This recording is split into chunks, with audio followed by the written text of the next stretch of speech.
This video will help you sleep and relax. But before we begin, I would like to know which city you're from and what time you're watching this. Now, subscribe to the channel, relax, and let's begin. Around 2 a.m., I noticed headlights appear in my rearview mirror. At first, I was relieved to see another vehicle. The isolation of the empty road was starting to get to me. But as the minutes ticked by, I realized the headlights weren't getting any closer or falling behind. They just stayed at the exact same distance, no matter how I varied my speed. An uneasy feeling started to creep over me. I told myself I was being paranoid, lack of sleep making me imagine things, but I couldn't shake the sense that something wasn't right. I sped up a bit, pushing my old Civic faster than I normally would.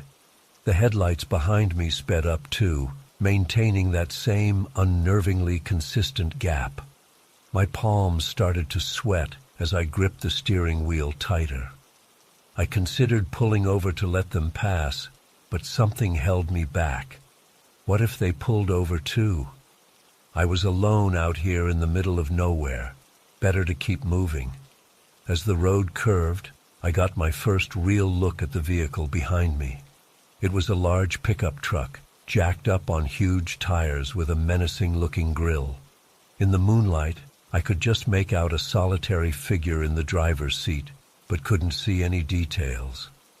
I started looking for any turn-offs or side roads, hoping to lose my pursuer. But there was nothing but empty fields stretching to the horizon. My gas gauge was getting low. I'd have to stop eventually. The thought made my stomach clench with fear. Suddenly, the truck's high beams flicked on, filling my car with blazing white light. I flinched and swerved slightly, heart pounding. What did they want? Why were they toying with me like this? I fumbled for my phone, thinking to call for help, but of course there was no signal out here. I was on my own. The next hour was the longest of my life. The truck stayed glued to my back bumper, sometimes falling back a bit only to come roaring up close again. I went as fast as I dared on the twisting country roads, praying I wouldn't hit a deer or lose control. Just when I thought I couldn't take the tension anymore, I saw a sign for an exit ahead. Without hesitating, I swerved onto the off-ramp at the last second. To my immense relief, the truck sailed past, continuing down the highway. I pulled into a 24-hour gas station, hands shaking as I filled up my tank. As the first hints of dawn started to lighten the sky, I wondered if I had imagined the whole thing. Maybe it was just an impatient driver, not an hours-long pursuit. I almost managed to convince myself, but as I walked out of the station with a much-needed coffee, my blood ran cold. There, across the street, was the truck. It was parked facing me, headlights off, but I could see the silhouette of the driver watching me. I dove into my car and peeled out of there, tires squealing. The rest of the day passed in a blur of paranoia and exhaustion. Every vehicle I saw made me flinch. I took back roads and detours, trying to shake any pursuit. By nightfall, I was in a small town, too tired to drive anymore. I got a motel room but barely slept, jumping at every sound. In the morning light, everything seemed less menacing. I almost felt silly for getting so worked up.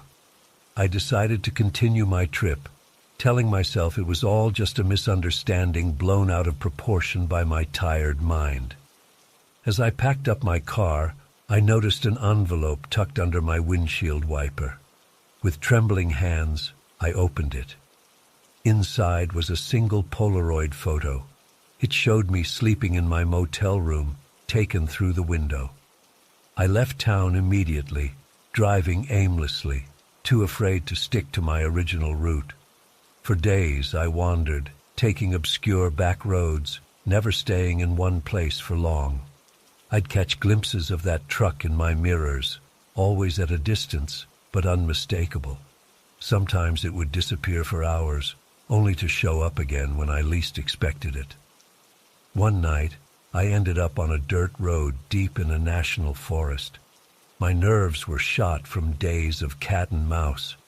As I rounded a bend, my headlights illuminated the truck parked sideways, blocking the narrow road.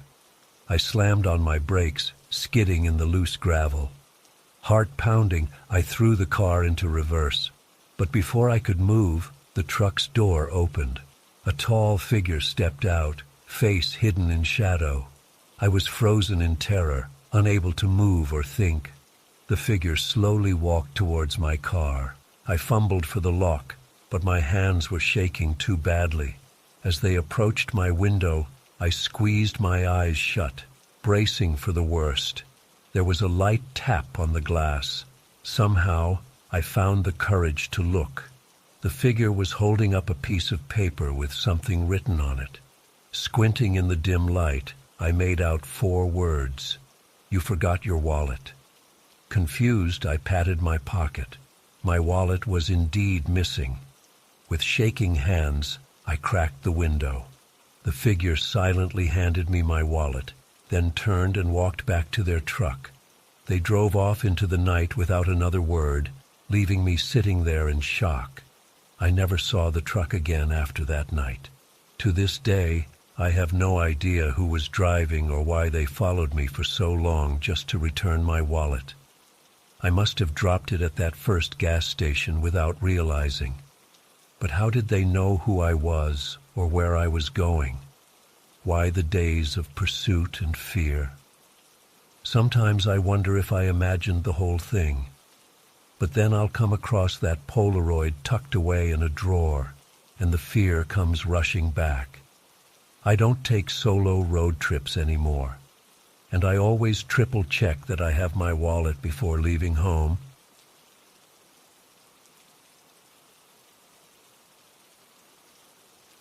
It was around 2 a.m. when I first noticed the abandoned car on the side of the road. At first I didn't think much of it, probably just someone who had broken down and gotten a tow. But as I got closer, something about it made the hairs on the back of my neck stand up. The car was pulled off onto the shoulder, driver's side door wide open. No hazard lights flashing, no sign of anyone around. Just an empty vehicle sitting there in the pitch-black night. I slowed down as I approached, craning my neck to get a better look. That's when I saw the smear of what looked like blood on the driver's side window. My heart started racing. Should I stop? Keep driving? Call the police? Before I could decide, my headlights illuminated a figure standing about 20 feet in front of the car. A man, tall and lean, just standing there motionless in the middle of the road. I slammed on my brakes, tires screeching as I skidded to a stop about 10 feet from him. For a long moment, we just stared at each other through my windshield. He was dressed all in black, face hidden in shadow. Then slowly, deliberately, he raised one hand and beckoned me to come closer. Every instinct screamed at me to floor it and get the hell out of there. But some morbid curiosity made me inch the car forward, heart pounding in my chest. As I got closer, I could make out more details. The man's clothes were ragged and torn. His face was gaunt, eyes sunken and wild, and his hand, oh God, his hand was covered in blood. I don't know what snapped me out of it. Maybe a flicker of movement as he started to reach for my door handle. But suddenly, I was shifting into reverse, tires spinning as I whipped the car around in a frantic U-turn. I caught one last glimpse of the man in my rearview mirror. He hadn't moved, just stood there watching me speed away. I drove like a madman, pushing my old sedan to its limits as I raced down the empty highway. My hands were shaking so bad I could barely keep the wheel straight. Every few seconds, I'd glance in the rear view, terrified I'd see headlights gaining on me. After about 15 minutes of seeing nothing but darkness behind me, I started to relax a little. My breathing slowed, and I eased up on the gas pedal. Maybe I had overreacted. Maybe there was a perfectly innocent explanation for what I'd seen. That's when I noticed the headlights in my rearview mirror. At first, they were just pinpricks in the distance, but they were gaining on me fast, way too fast. My panic came rushing back as I realized it had to be the abandoned car. How had they caught up so quickly? I pressed the gas pedal to the floor, pushing my car as fast as it would go. The headlights kept getting closer. Soon I could make out the outline of a large vehicle, maybe an SUV or truck. It was right on my bumper now, so close I couldn't even see the headlights anymore in my mirrors. I swerved back and forth, trying desperately to shake them. But they matched my every move. Just when I thought they were going to ram me off the road, I spotted a brightly lit gas station up ahead. I yanked the wheel hard, screeching into the parking lot and skidding to a stop right in front of the doors. I scrambled out of the car and ran inside, yelling for the attendant to call the police. Heart racing, I spun around to look back outside, expecting to see the vehicle that had been chasing me. But there was nothing there, just empty darkness beyond the bright lights of the gas station. I stood there panting, wondering if I had imagined the whole thing. The police arrived about 20 minutes later. I gave them a report of what happened, feeling more and more foolish as I recounted the bizarre events. They took down all the details and said they'd send a car to check out the abandoned vehicle. But I could tell from their expressions that they didn't really believe me. I ended up getting a room at a motel down the road, too shaken to continue driving that night. Sleep was impossible. I kept replaying everything in my mind, questioning what I'd really seen. Had it all been some kind of hallucination brought on by fatigue? Or was there something sinister out there on that lonely stretch of highway? The next morning, I called the police station to follow up. They told me they had sent a car out, but found no sign of an abandoned vehicle or any evidence of foul play. The officer I spoke to gently suggested that perhaps I had been more tired than I realized, and my mind had played tricks on me. I tried to put it behind me as I got back on the road to continue my trip, but I couldn't shake the feeling of unease. Every vehicle I passed made me tense up. Every distant glint of light in my mirrors sent a spike of fear through me. It's been months now, and I still can't explain what happened that night.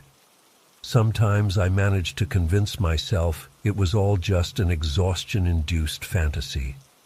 But then I'll catch a glimpse of someone tall and lean dressed in black, or I'll see an abandoned car on the side of the road, and that paralyzing terror comes rushing back. I don't drive long distances at night anymore if I can help it. When I have to, I stick to well-traveled roads and always make sure my gas tank is full. I keep my doors locked and never stop for anyone. Some might call me paranoid, but they weren't there. They didn't see what I saw. I know it sounds crazy. Hell, most days I think I'm crazy for still obsessing over it. But I can't shake the feeling that something was out there that night. Something dangerous. Something hungry. And I was lucky to escape with my life. So if you're ever driving down a dark, lonely stretch of highway in the middle of the night, and you see an abandoned car on the side of the road, don't stop. Don't slow down. Just keep driving and don't look back, because you never know what might be waiting for you in the darkness. I still have nightmares about that night sometimes. I wake up in a cold sweat, heart racing, convinced I can hear the rumble of an engine outside my window. In my dreams, I'm back on that highway, but this time I can't get away. The headlights keep getting closer and closer until they consume everything. I've tried talking to a therapist about it, but it's hard to explain the sheer terror of that experience to someone who wasn't there. They always want to rationalize it, find some logical explanation. But how do you explain the inexplicable? I've done research, trying to find similar stories or reports from that area. But there's nothing concrete, just vague urban legends and campfire tales. Sometimes I wonder if I'm the only one who's encountered whatever is out there. Or maybe others have, but didn't live to tell about it. The worst part is the not knowing. Not knowing what would have happened if I had stopped to help. Not knowing who that man was or what he wanted. Not knowing if I'm still in danger somehow. I've thought about going back, trying to find that stretch of highway again. But every time I consider it, a primal fear grips me. What if it's still out there, waiting? What if this time I don't get away? So I stay away from lonely roads now. I stick to the highways, the well-lit streets, the places where other people are always around. But even surrounded by the noise and bustle of the city, I can't forget. In quiet moments, I can still hear the sound of tires on asphalt, still feel the terror of being pursued by something I couldn't see or understand.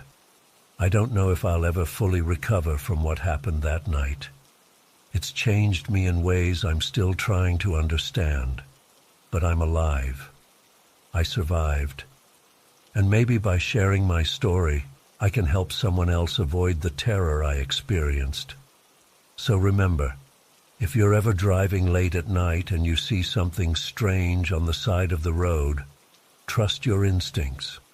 Don't let curiosity overcome your common sense, because some mysteries are better left unsolved and some dangers are best left unanswered. Stay safe out there on the open road. You never know what might be lurking in the darkness beyond your headlights. I was about 2 weeks into my solo Pacific Crest Trail hike when it happened. The isolation and natural beauty had been everything I'd hoped for, a much-needed reset after a tough year. I'd seen some incredible sights and pushed my body to new limits, but nothing could have prepared me for that day. It started like any other on the trail. I woke up at dawn, broke down my tent, and hit the trail early to beat the heat. The terrain that day was challenging, lots of elevation changes through dense forest. By mid-afternoon, my legs were burning and I was ready for a break. That's when I spotted the cabin. It was set back from the trail a bit, partially hidden by trees. Normally, I wouldn't trespass, but something about it caught my attention. It looked long abandoned, with boards over the windows and moss growing on the roof. My curiosity got the better of me, and I decided to take a closer look. As I approached, I noticed newspapers and magazines strewn all over the porch. They were weathered and faded, but I could make out headlines about government conspiracies, alien cover-ups, that sort of thing. It was bizarre to see out here in the wilderness. I peered through a gap in the boards, trying to see inside. Suddenly I heard a twig snap behind me. I whirled around and my heart nearly stopped. There was a man standing there, wild-eyed and unkempt, pointing a shotgun directly at my chest. He looked like he'd been living rough for years, matted beard, tattered clothes. But the gun was definitely real. "Who are you? What agency sent you?" he snarled, taking a step closer. I put my hands up, trying to stay calm. "Whoa, easy there. I'm just a hiker. I don't mean any harm. I was just curious about the cabin." "Liar!" he spat. "I know they've been watching me, trying to silence me, but I know the truth." He was clearly delusional and extremely dangerous. I knew I had to get out of there fast. "Look, I'm sorry for trespassing. I'll leave right now and you'll never see me again, okay?" I started to back away slowly, hands still raised. For a moment I thought he might actually let me go. Then his eyes narrowed and he raised the gun higher. No, you know too much now. Can't let you report back." Time seemed to slow down. I saw his finger tightening on the trigger, and pure instinct took over. I dove to the side just as the gun went off with a deafening boom. The blast hit a tree behind where I'd been standing, showering me with splinters.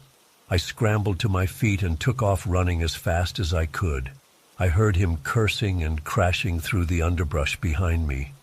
Another shot rang out, and I felt the wind of it passing close to my head. Pure adrenaline and terror propelled me forward.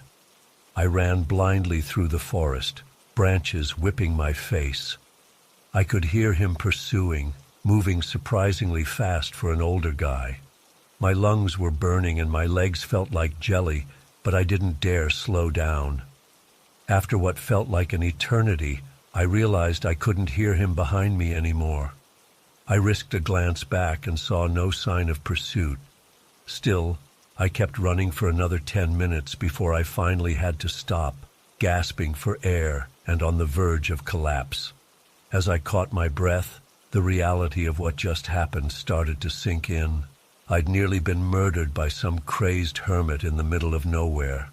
I was lost, having run off the trail in my panic, and I had no idea if he was still out there looking for me. I took stock of my situation. I still had my pack with supplies. My hands were shaking so bad I could barely operate my GPS, but I managed to figure out my location. To my immense relief, there was a ranger station about 5 miles away. I set off immediately, constantly looking over my shoulder and jumping at every sound. It was nearly dark by the time I stumbled into the ranger station. I must have looked half crazy myself, wild-eyed and babbling about the man with the gun.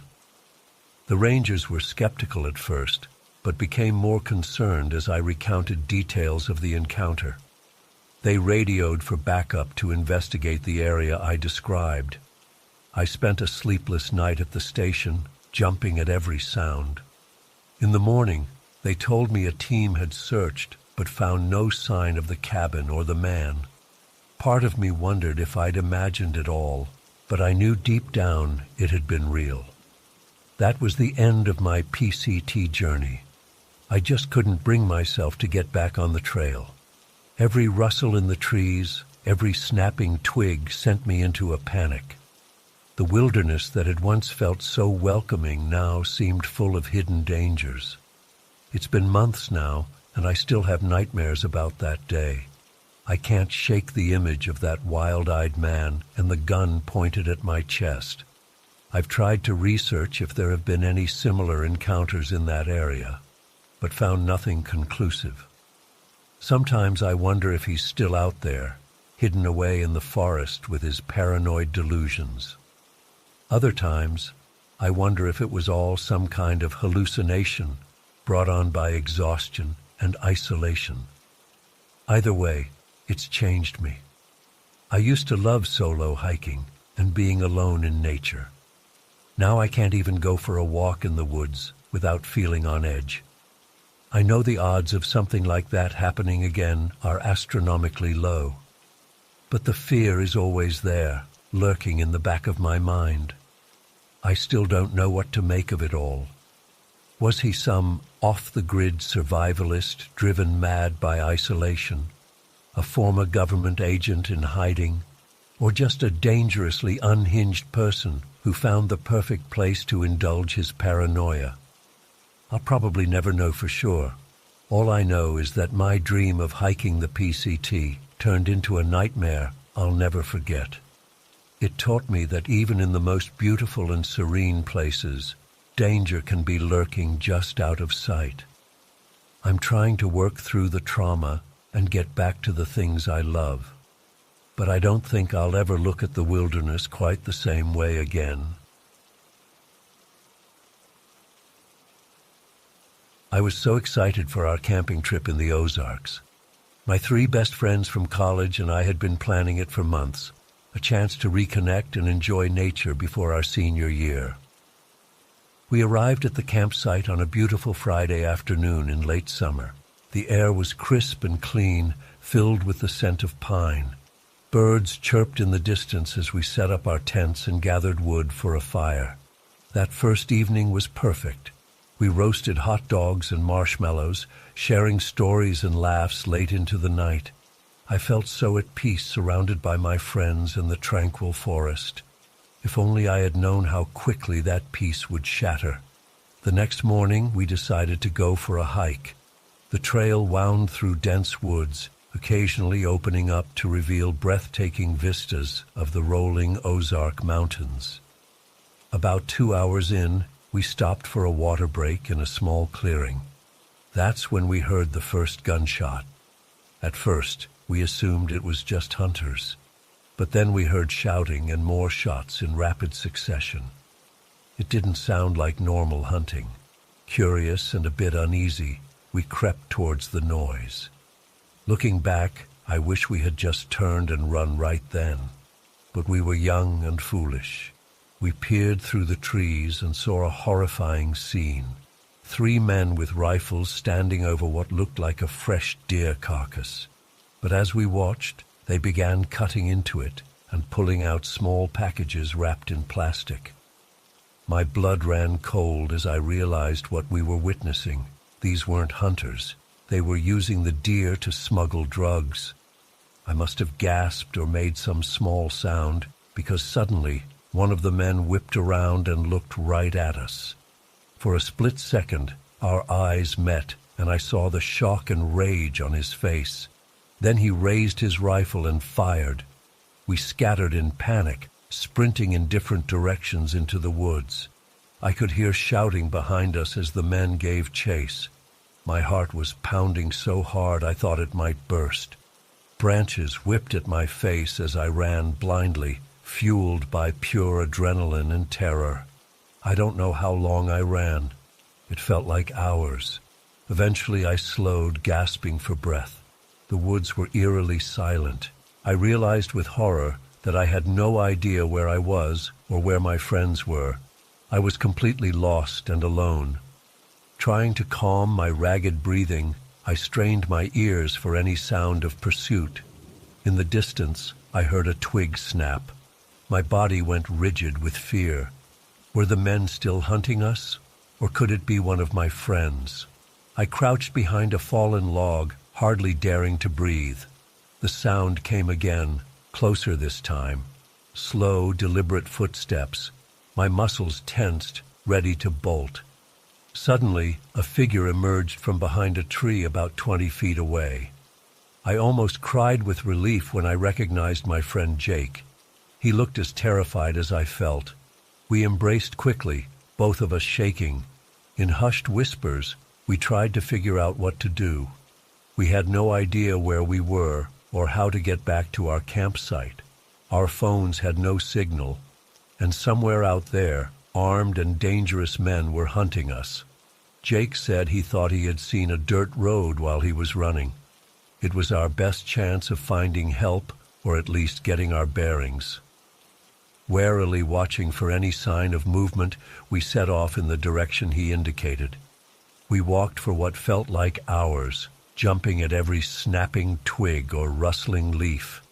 The shadows lengthened as afternoon faded to evening. I was starting to lose hope when we finally spotted the road through the trees. Relief flooded through me, but it was short-lived. Just as we were about to step out of the forest, we heard the rumble of an approaching vehicle.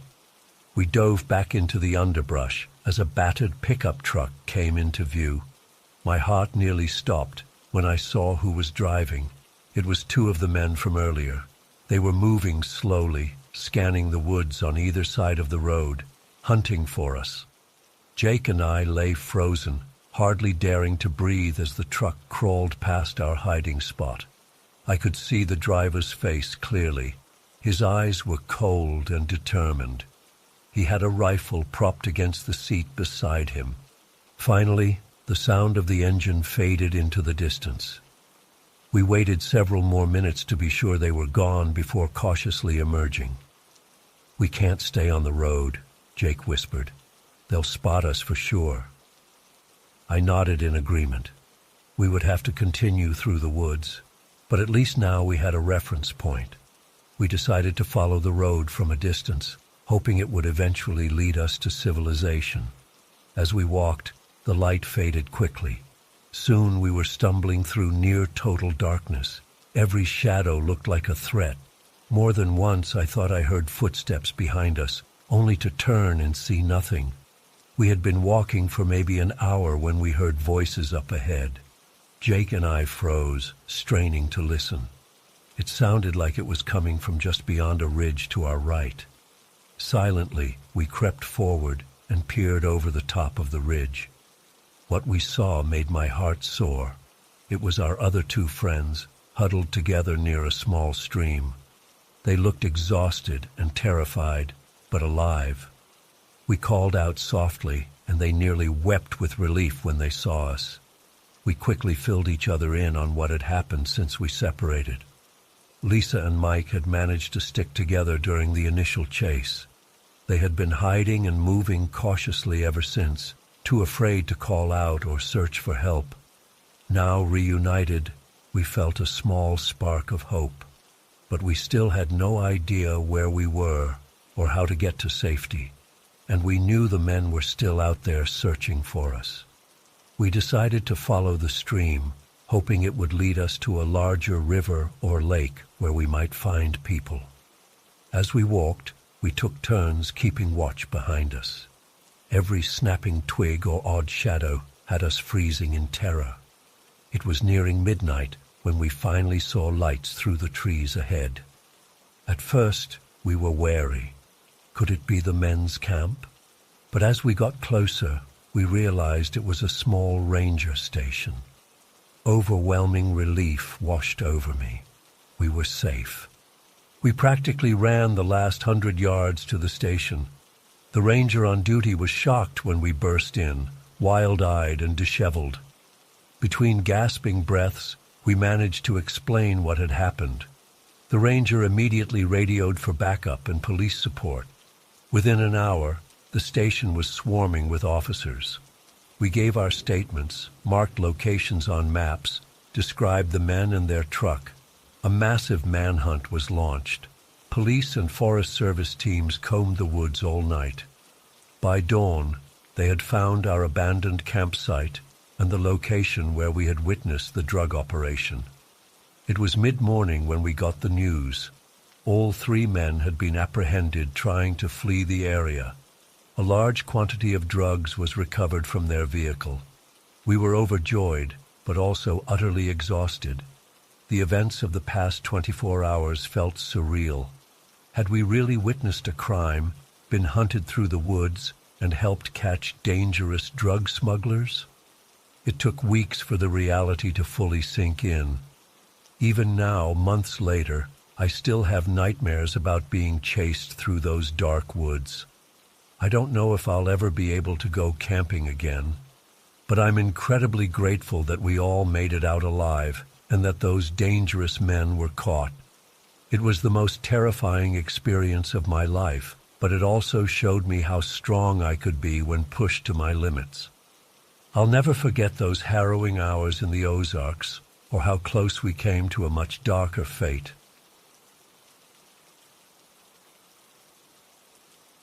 I was out on my usual weekend canoe trip in the Everglades, something I'd done countless times before. The swamp was my second home. I knew every creek and bayou like the back of my hand. Or so I thought. It was a humid Saturday morning when I set out, the air thick and heavy around me. I paddled lazily through the mangroves, enjoying the quiet solitude. A great blue heron watched me warily from a low-hanging branch. An alligator slid silently into the murky water as I passed. Just another day in paradise. I decided to explore a remote area I hadn't been to in a while, following a narrow channel deep into the heart of the swamp. The foliage grew denser, blocking out most of the sunlight. Mosquitoes swarmed around me in thick clouds. I swatted them away absently, lost in my own thoughts. That's when I heard it, a faint cry in the distance. At first I thought it was just a bird or animal, but then I heard it again. This time it sounded distinctly human. A chill ran down my spine despite the oppressive heat. I paused, straining my ears. There it was again, definitely a human voice, and it sounded distressed. My heart started racing. What the hell was going on out here? This area was completely uninhabited, miles from any settlements. Against my better judgment, I decided to investigate. I paddled as quietly as possible toward the source of the sound. As I got closer, I could make out multiple voices, angry shouting mixed with frightened cries. I beached my canoe on a small mud flat and crept forward on foot. The voices were coming from just beyond a thick cluster of trees. I inched closer, using the vegetation for cover. What I saw when I peered through the leaves made my blood run cold. There was a makeshift camp set up in a small clearing, a few tents and a couple of old airboats. But it was the people that made me recoil in horror. A group of rough-looking men were gathered around, most of them armed, and huddled on the ground were at least a dozen people, men, women, even a few children. They were bound and gagged, terror evident in their eyes. My mind reeled as I tried to process what I was seeing. This was clearly some kind of human trafficking operation. I felt sick to my stomach. I had to do something, but what? I was alone and unarmed. These guys had guns and probably wouldn't hesitate to use them. I started to slowly back away, planning to get to my canoe and paddle like hell to the nearest town to alert the authorities. But in my haste, I stepped on a dry branch. The loud snap echoed through the quiet swamp. Everything seemed to freeze for a split second. Then one of the men shouted and pointed in my direction. Panic exploded in my chest. I turned and ran. I crashed through the undergrowth, branches whipping my face. I could hear shouting and pounding footsteps behind me. My lungs burned as I gasped for air in the humid atmosphere. I reached my canoe and shoved off, paddling furiously. The sound of airboat engines roaring to life spurred me to even greater speed. I knew these waterways better than anyone, but those airboats were fast. This was going to be close. I took every twist and turn I could think of, trying to lose them in the labyrinth of channels. The whine of the airboat engines seemed to be all around me. My arms ached from the frantic paddling. At one point, I heard a boat approaching fast from behind. I veered sharply into a tiny side channel, ducking low as bullets whizzed overhead. The airboat roared past, unable to make the tight turn. I kept going, pushing deeper into the most remote parts of the swamp, areas I knew the airboats couldn't access. But I also knew I was getting dangerously far from civilization. As night fell, I finally felt safe enough to pause and catch my breath. I was utterly lost in the darkness, surrounded by the chorus of frogs and insects. The adrenaline wore off and I started shaking uncontrollably as the reality of the situation sunk in. I was alone in the middle of the Everglades, being hunted by armed human traffickers.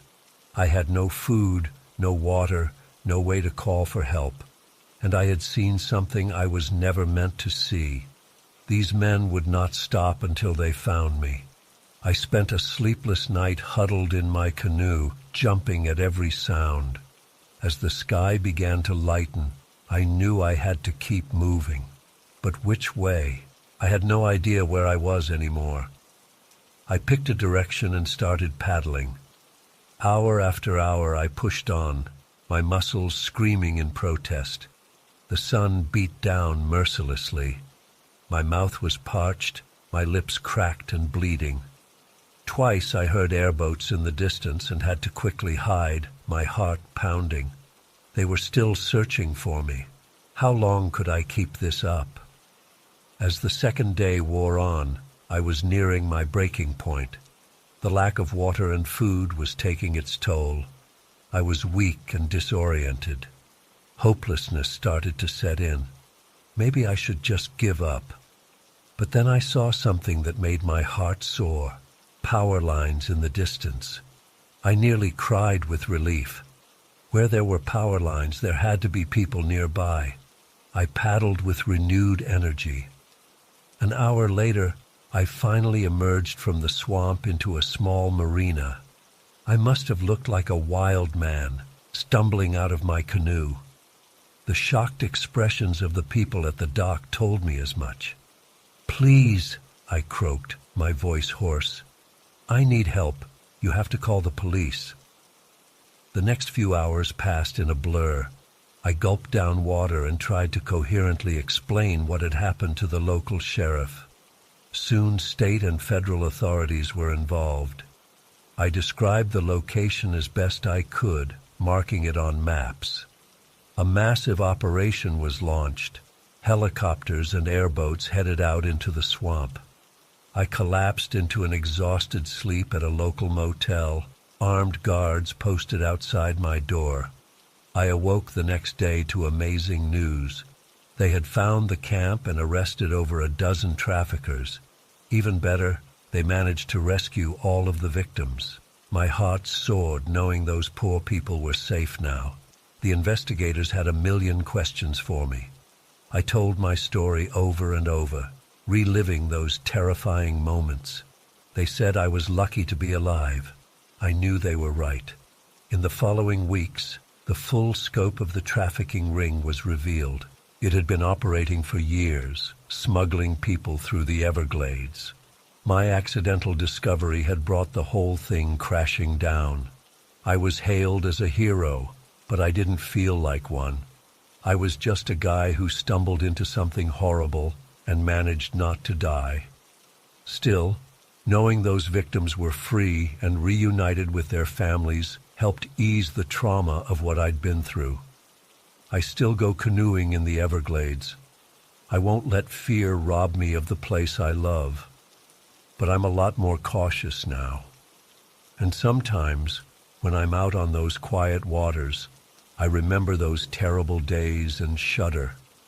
The swamp holds many secrets. Some of them are better left undiscovered. We arrived at the campsite on a sunny Tuesday afternoon. Our kids, Emily, 14, and Jake, 10, were buzzing with excitement as we set up our tent and unpacked our gear.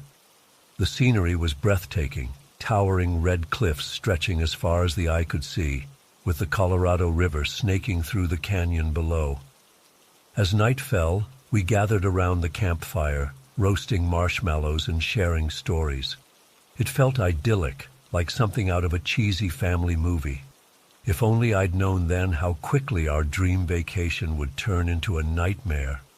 I woke up in the middle of the night to strange noises outside the tent. At first, I thought it might be animals rummaging for food. But then I heard hushed voices and the distinct sound of zippers being opened. My heart began to race as I gently shook Tom awake. "Someone's going through our stuff," I whispered urgently. Tom's eyes widened as he listened. Without a word, he slowly unzipped the tent flap and peered out. What he saw made his face go pale. "There are 3 men ransacking our campsite," he whispered. "They're armed." Fear gripped me as I looked at our sleeping children. What if these men decided to come into our tent? What would they do to us? Tom's voice snapped me back to reality. "We need to get out of here, now." We woke Emily and Jake as quietly as possible, putting our fingers to our lips to keep them silent. I could see the confusion and fear in their eyes as we hurriedly stuffed some essentials into our day packs. Just as we were about to make our escape, a gruff voice called out, "Hey, what's going on in there?"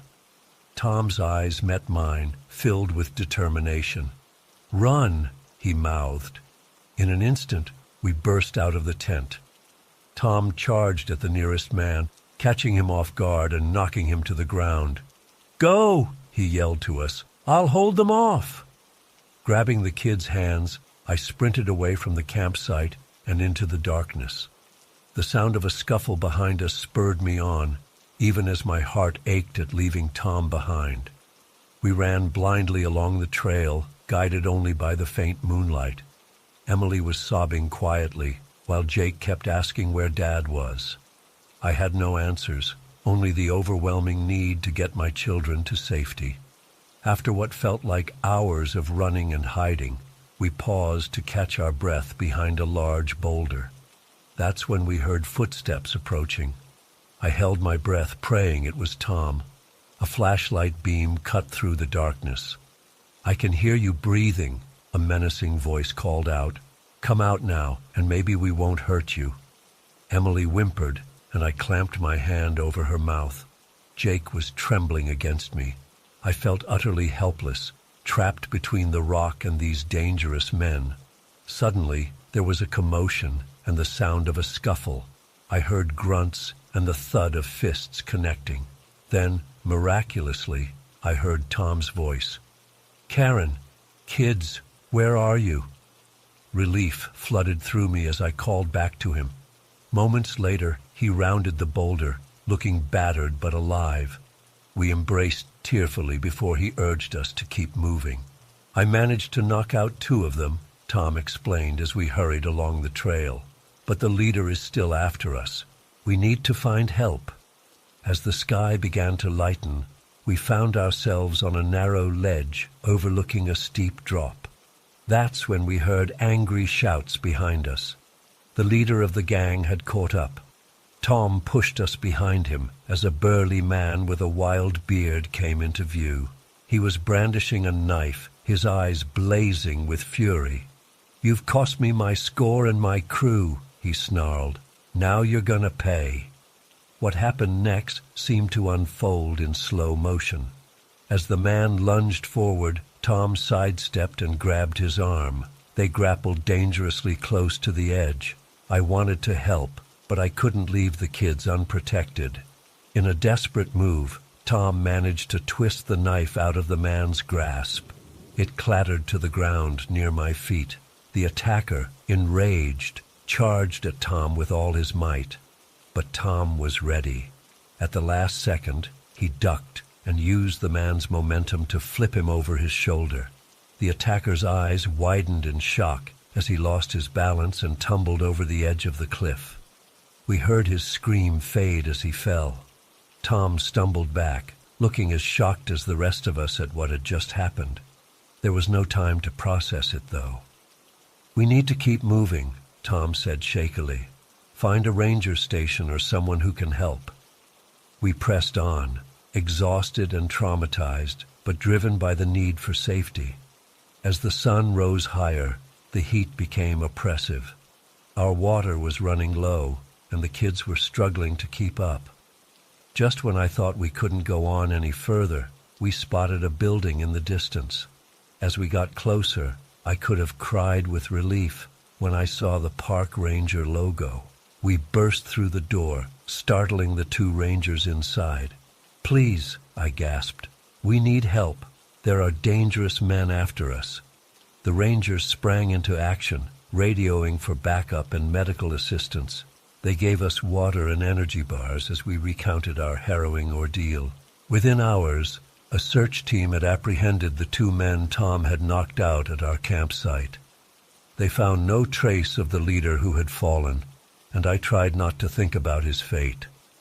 As we were airlifted out of the canyon to receive medical attention, I held on to my family tightly. The reality of how close we'd come to losing everything hit me hard. It's been months since that terrifying day, but the memories still haunt us. We've been through therapy and are slowly healing, but I don't think any of us will ever look at the great outdoors the same way again. Sometimes I wake up in a cold sweat, imagining those men outside our tent. Other times, I see Tom struggling on that cliff edge, and I relive the horror of nearly losing him. But then I look at my family, bruised but unbroken, and I'm filled with gratitude. We survived something unimaginable, and it's made us stronger. We don't take a single moment together for granted anymore. I still can't explain why those men targeted us or how we managed to escape. All I know is that on that day in the Grand Canyon, we stared into the abyss of human cruelty and came out the other side. It's an experience I wouldn't wish on anyone, but one that taught us the true meaning of family and survival.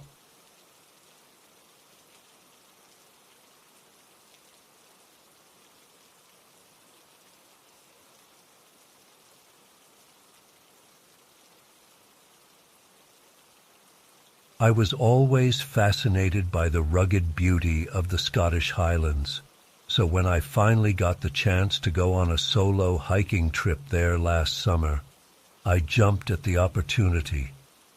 Little did I know that my peaceful nature excursion would turn into a terrifying ordeal that still haunts me to this day. It was early August, and I had been trekking through the highlands for about a week, reveling in the stunning scenery and solitude. On this particular day, I was making my way along a remote trail, surrounded by mist-shrouded mountains and sweeping valleys. The weather was typical for the region, cool and damp, with a light drizzle falling intermittently. As I rounded a bend in the trail, I suddenly heard voices coming from up ahead. This struck me as odd, since I hadn't encountered another soul for days. Curious, I crept forward quietly to investigate. Through a gap in some bushes, I saw a group of men gathered in a small clearing. There were about 5 or 6 of them, all dressed in dark clothing and speaking in hushed tones. At first I assumed they were just fellow hikers taking a break, but as I listened to snippets of their conversation, a chill ran down my spine. They were discussing shipments, drop points, and evading customs. With a sinking feeling, I realized I had stumbled upon some kind of smuggling operation. I knew I needed to get out of there fast, but I was paralyzed with fear. Just as I was about to retreat, I accidentally stepped on a twig. The loud snap seemed to echo through the clearing. The men instantly fell silent and began looking around suspiciously. My heart pounding, I ducked behind a large boulder. I heard footsteps approaching my hiding spot. "I could have sworn I heard something over here," a gruff voice said. Another man replied, "We'll check it out then, you idiot. We can't risk anyone discovering the operation." I held my breath as the footsteps grew closer. Just when I thought I was about to be discovered, a rabbit darted out from some nearby bushes. "Ah, it was just a bleedin' rabbit," the first man said. I heard them walking away, and I let out a silent sigh of relief. But I knew I wasn't in the clear yet. I had to get far away from here before they realized someone had overheard them. As quietly as I could, I began to inch away from my hiding spot. But in my haste, I accidentally dislodged some loose rocks which went clattering down the hillside. "Oi, there's someone over there," a voice shouted. Panic surged through me. I scrambled to my feet and took off running as fast as I could. I heard angry shouts behind me, followed by the sound of multiple people crashing through the underbrush in pursuit. I ran blindly through the rugged terrain, my lungs burning as I gasped for air. The only thing on my mind was escaping those men. I knew if they caught me, I'd likely never be seen or heard from again. As I sprinted across an open field, I heard a gunshot ring out.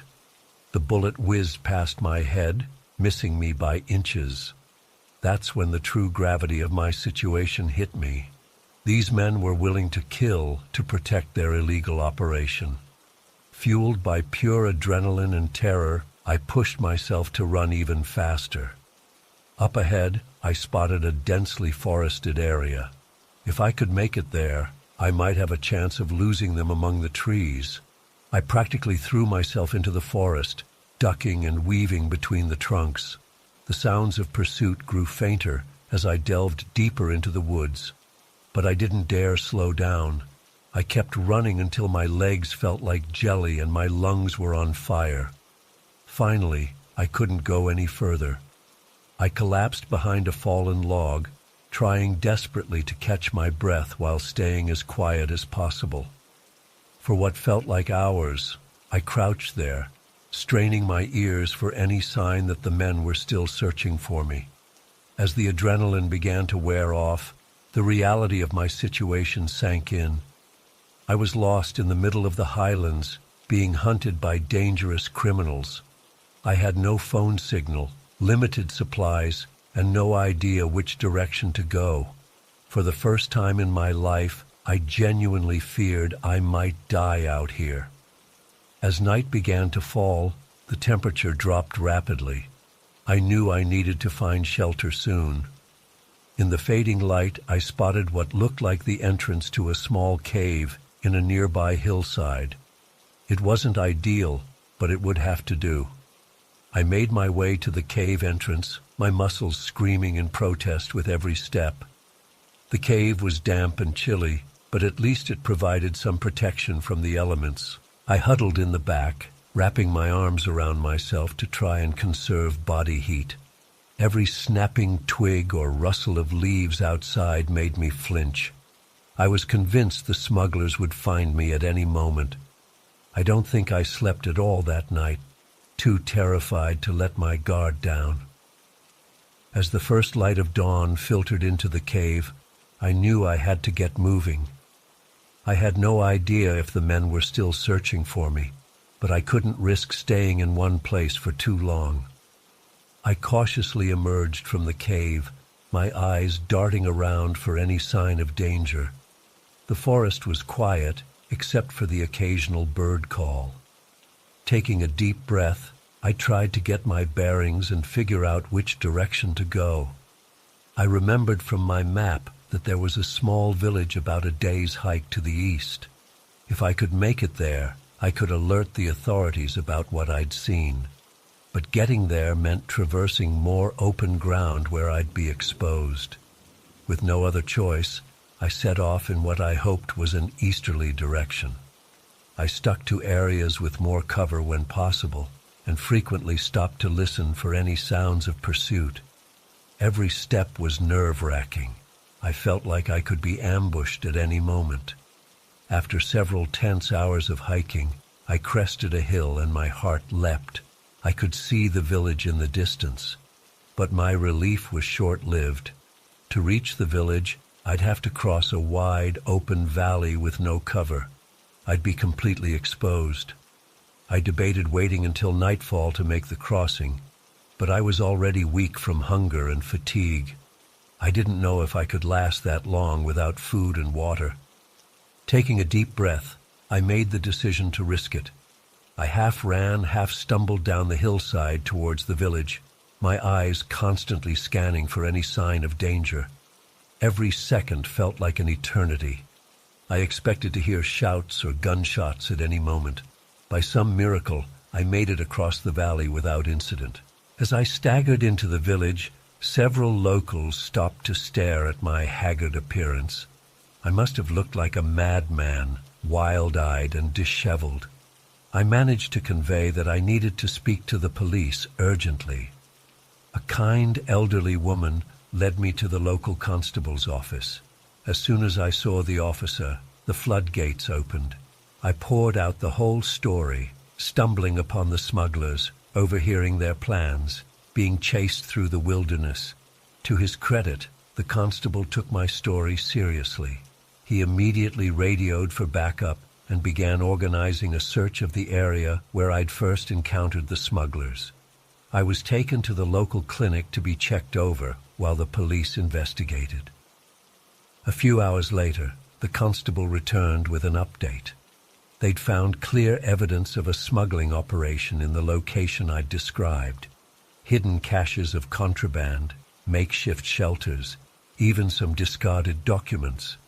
But the smugglers themselves were long gone. The constable assured me they would continue investigating and thanked me for bringing it to their attention. He said I'd likely help them uncover a major smuggling ring operating in the highlands. I spent the next couple days recovering in the village before arranging transportation back home. The locals were incredibly kind, offering me food and a place to stay. But I couldn't shake the feeling of being watched. Every time I ventured outside, I found myself looking over my shoulder. It's been months since that harrowing experience, but I still have nightmares about being chased through the wilderness. I've tried to convince myself that the smugglers are long gone, that they have no way of finding me. But a part of me will always be looking over my shoulder, wondering if they're out there somewhere, waiting to silence the hiker who stumbled upon their operation. I used to dream of returning to hike the highlands again someday. Now, the thought of those misty mountains fills me with dread. Some beautiful places are best admired from afar, their secrets left undisturbed. I learned that lesson the hard way.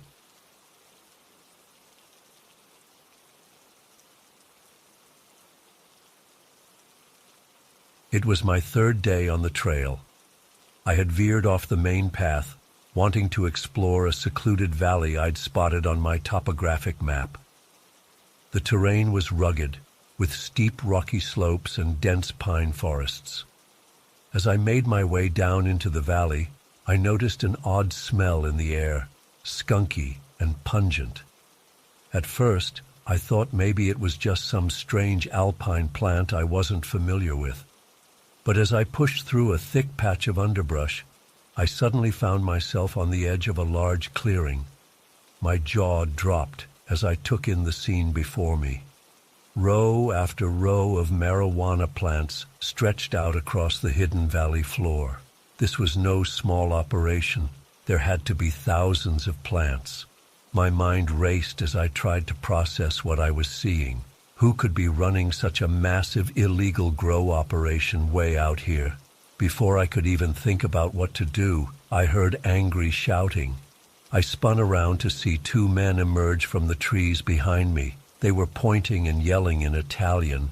Even though I couldn't understand the words, their meaning was clear. I had stumbled upon something I wasn't supposed to see. Pure adrenaline and fear coursed through me. Without thinking, I turned and ran back into the forest as fast as I could. I heard more shouting and the sound of people crashing through the underbrush behind me. My heart was pounding so hard, I thought it might burst out of my chest. I had no plan, no idea where I was going. All I knew was that I had to get away. I ran blindly through the trees, branches whipping at my face and arms. My heavy pack bounced painfully on my back, but I didn't dare stop to take it off. After what felt like hours, but was probably only 15-20 minutes, I paused behind a large boulder to catch my breath and listen. I could still hear distant shouting and movement through the forest. They were still pursuing me. As the initial panic started to fade, I tried to think rationally about my situation. I was deep in an unfamiliar wilderness area with unknown number of hostile people searching for me. I had limited supplies and no way to call for help. My best chance was to try to make it back to a main trail or find some kind of civilization. But I couldn't risk taking a direct route. I had to assume they knew these mountains far better than I did. I decided my safest bet was to find a stream or river and follow it downstream. It would help mask my trail and hopefully lead towards more populated areas. Plus, I could use the water to stay hydrated. I oriented myself using the sun and my compass, then set off at a fast hiking pace, keeping my ears alert for any signs of pursuit. As night started to fall, exhaustion was setting in.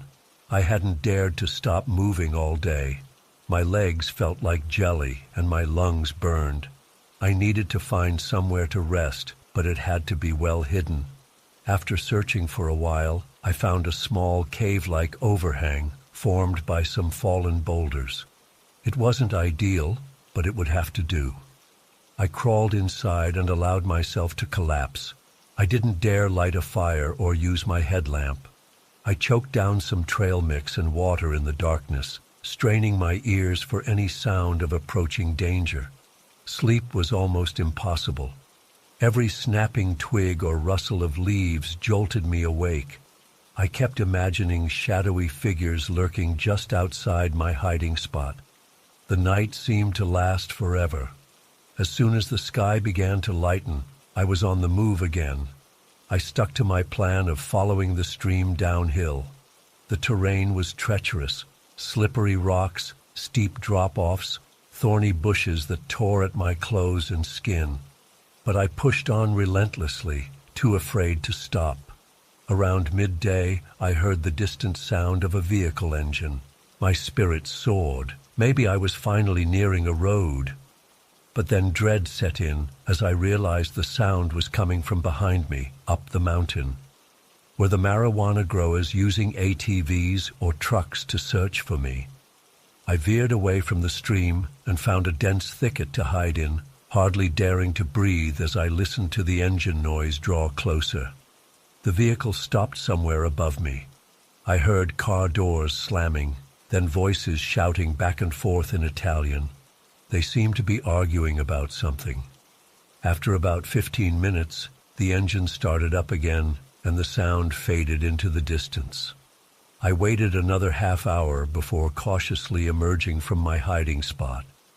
I don't know if they were actually looking for me or just doing something related to their grow operation, but it reinforced how much danger I was still in. I had to keep moving.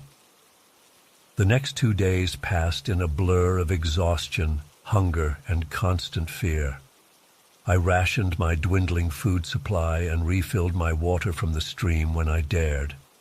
At night I found precarious spots to catch a few hours of fitful sleep, wedged between boulders, curled up in hollow logs, perched in trees. My body was covered in cuts, bruises, and insect bites. My shoes were falling apart and my feet were a mess of blisters. But the fear of capture kept me going long past when I thought I'd collapse.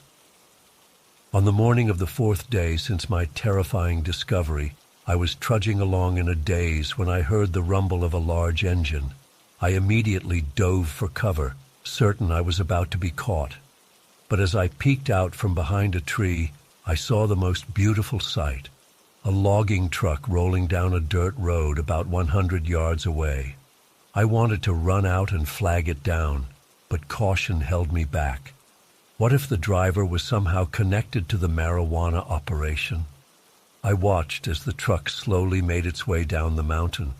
Once it was out of sight, I emerged from hiding and made my way to the road. It was rough and clearly not heavily used, but it was definitely a road. I decided to follow it downhill, figuring it had to lead somewhere eventually. I stuck to the forest alongside the road, ready to dive for cover at the first sign of any vehicles. After a few hours, I heard another engine approaching from behind. I hid behind a large tree and watched as an old pickup truck rattled into view. An elderly man was driving, peering intently at the road ahead. He looked harmless enough, and I was desperate. I made a split-second decision and stumbled out onto the road, waving my arms. The truck screeched to a halt, and the old man rolled down his window, babbling concerned-sounding Italian at me. I must have looked a fright, filthy, bloody, and wild-eyed. I tried to explain in broken Italian and English that I was lost and needed help. He seemed to understand enough and gestured for me to get in the truck. As we bounced down the mountain road, I tried to give him a sanitized version of what had happened, leaving out the part about the marijuana plantation. He nodded sympathetically and pantomimed that he was taking me to the nearest town. I finally allowed myself to relax a tiny bit, realizing I had actually escaped. The old man dropped me off at a small police station in a tiny mountain village. The officers there didn't speak much English, but I was able to convey enough of what happened for them to understand it was serious. They took my statement and assured me they would investigate. I'm not sure what ultimately came of it all. I gave my contact information to the police, but never heard anything further. Part of me wonders if the whole operation was simply abandoned once they realized it had been discovered. Or maybe corrupt officials were paid off to look the other way. All I know is that those 4 days were the most terrifying of my entire life. I still have nightmares about being chased through those mountains. It's been years, but I've never gone on a solo hike since then. Some scars fade with time, but others stay with you forever. I was so excited for our annual camping trip with my closest friends. We'd been doing this for years, always picking a new spot in the wilderness to explore and bond. This time we chose a remote area deep in the national forest, miles from civilization. There were 6 of us: myself, Jake, Chris, Mike, Olivia, and Emma. We'd all been friends since college, and I thought I knew everything about them. But that trip changed everything. The first day was perfect. We hiked into our secluded campsite, set up our tents, and spent the afternoon swimming in the nearby lake. As night fell, we gathered around the campfire, drinking beers and reminiscing about old times. Jake seemed a bit quieter than usual, but I didn't think much of it at the time. It was around 2 a.m. when I woke up needing to use the bathroom. As I unzipped my tent, I noticed a faint glow coming from Jake's tent. Curious, I crept closer and heard him whispering urgently. At first I thought he was on the phone, but we had no cell service out here. Then I realized he was talking to himself, rehearsing something. "They won't see it coming," he muttered. "I'll take care of Chris first, then Mike. The girls will be easy after that." A chill ran down my spine. What was Jake talking about? My mind raced with possibilities, each one worse than the last. I listened for a few more minutes, frozen in place. Jake's whispers grew more frantic and unhinged. He mentioned weapons, alibis, disposal methods. This wasn't just idle chatter. Jake was planning to harm our friends. I retreated to my tent in a daze, unsure what to do. Should I confront Jake? Tell the others? Try to get help? We were miles from anywhere, with no way to contact the outside world. And what if I was misunderstanding the situation? Jake had been my friend for over a decade. Surely he wouldn't actually hurt us, right? I barely slept that night, tossing and turning as Jake's sinister words echoed in my head. When morning came, I studied Jake carefully over breakfast. He seemed normal on the surface, laughing and joking like always. But there was a new tension in his eyes, a darkness I'd never noticed before. As we packed up to go on a day hike, I saw Jake slip something into his backpack when he thought no one was looking. It looked like a hunting knife, much larger than what we'd need for normal camping activities. My stomach dropped. I knew I had to warn the others, but I couldn't figure out how to do it without tipping Jake off. Throughout the hike, I tried to maneuver myself between Jake and the rest of the group. Every time he got close to someone, especially Chris or Mike, my heart started racing. What if this was when he chose to strike? We stopped for lunch on a cliff overlooking a gorgeous valley. As we sat eating our sandwiches, Jake casually mentioned how easy it would be for someone to fall from this height. "You'd never find the body," he said with a strange glint in his eye. The others laughed it off, but I felt sick. On the hike back, I managed to fall into step beside Olivia. "Have you noticed anything off about Jake?" I whispered when I was sure he was out of earshot. Olivia looked confused. "What do you mean?" Before I could elaborate, Jake called out from behind us. "What are you two whispering about?" he asked, his tone light, but with an edge of suspicion. "Oh, nothing," I said quickly. "Just discussing dinner plans." Jake's eyes narrowed, but he didn't push it. For the rest of the hike, he stayed unnervingly close to us. Back at camp, the tension was unbearable. I watched Jake like a hawk, noticing how he positioned himself to always have a clear view of everyone. He offered to cook dinner, insisting on preparing individual plates for each person. I saw him adding something to 2 of the plates when he thought no one was looking. "Wait!" I blurted out as he was about to hand the plates to Chris and Mike. Everyone turned to stare at me. I think I saw a bug land in the food," I lied lamely. Jake's face darkened for a split second before he forced a laugh. "No worries, I'll make new plates," he said, dumping the contents into the fire. The flames flared up unnaturally, confirming my worst fears about what he'd added to the food. As night fell, the atmosphere grew increasingly tense. Jake suggested we play a drinking game, producing a bottle of whiskey from his pack. I noticed he barely drank any himself, while encouraging the others to take big swigs. I pretended to drink, dumping my shots into the dirt when no one was looking. Around the campfire, Jake started telling a story about a group of friends on a camping trip where things went horribly wrong. The way he described the violence was chilling, full of graphic details that made my skin crawl. The others were too drunk to notice, but I saw the gleam in Jake's eyes as he spoke. He was enjoying this. "I'm not feeling well," I announced abruptly, standing up. "I think I'll turn in early." Jake's eyes locked onto mine. "Everything okay?" he asked, his voice dripping with false concern. "Yeah, just tired," I muttered, retreating to my tent. But I didn't sleep.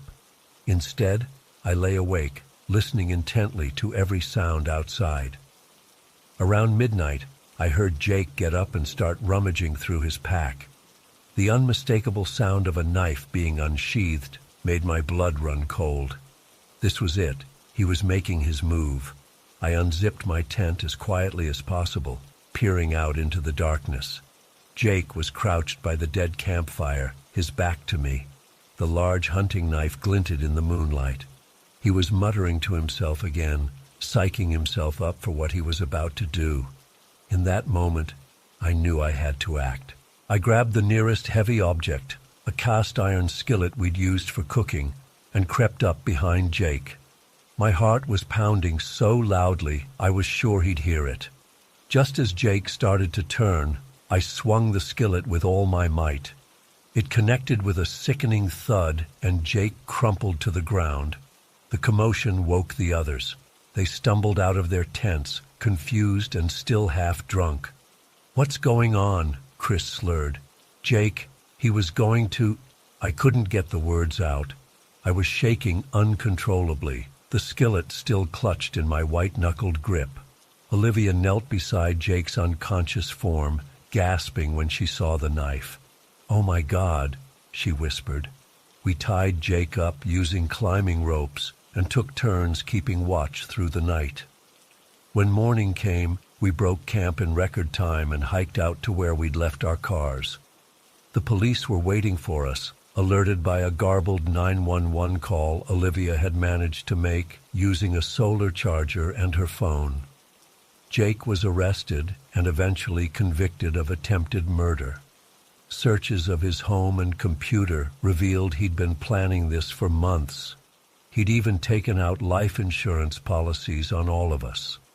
It's been 2 years since that nightmare camping trip, but I still have trouble sleeping. I jump at every unexpected sound, and I haven't been able to go camping since. The betrayal of someone I considered a close friend has left deep scars.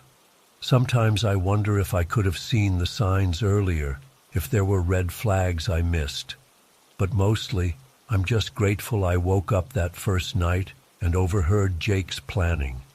If I hadn't, I might not be here to tell this story. I've learned that you can never truly know what's in someone's heart. The person you trust most might be hiding the darkest secrets. It's a harsh lesson, but one I'll never forget. That camping trip was supposed to strengthen our friendships. Instead, it destroyed them forever and showed me the true face of betrayal.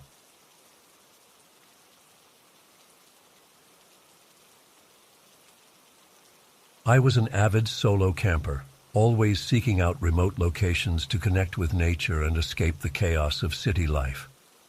Little did I know that my latest excursion to the Badlands would thrust me into a dangerous world of corruption and crime that I never wanted to be a part of. It was a crisp autumn evening when I set up camp in a secluded area of the park. The rugged landscape of eroded buttes and spires stretched out before me, bathed in the golden light of the setting sun. As darkness fell, I settled in by my small campfire, enjoying the profound silence of the wilderness. Around midnight, I was jolted awake by the sound of vehicles approaching. Confused and a bit alarmed, this area was miles from any road. I cautiously peeked out of my tent. In the distance, I could make out the headlights of several cars winding their way through a narrow passage between towering rock formations. My curiosity got the better of me. I slipped on my boots and jacket and crept closer, using the bizarre rock formations as cover. As I drew nearer, I could hear muffled voices and see flashlight beams sweeping across the dusty ground. Crouching behind a large boulder, I was shocked to recognize several of the figures gathered in the small clearing below. There was Mayor Johnson from the nearby town of Rapid City, along with 2 state senators I'd seen on the news. But they weren't alone.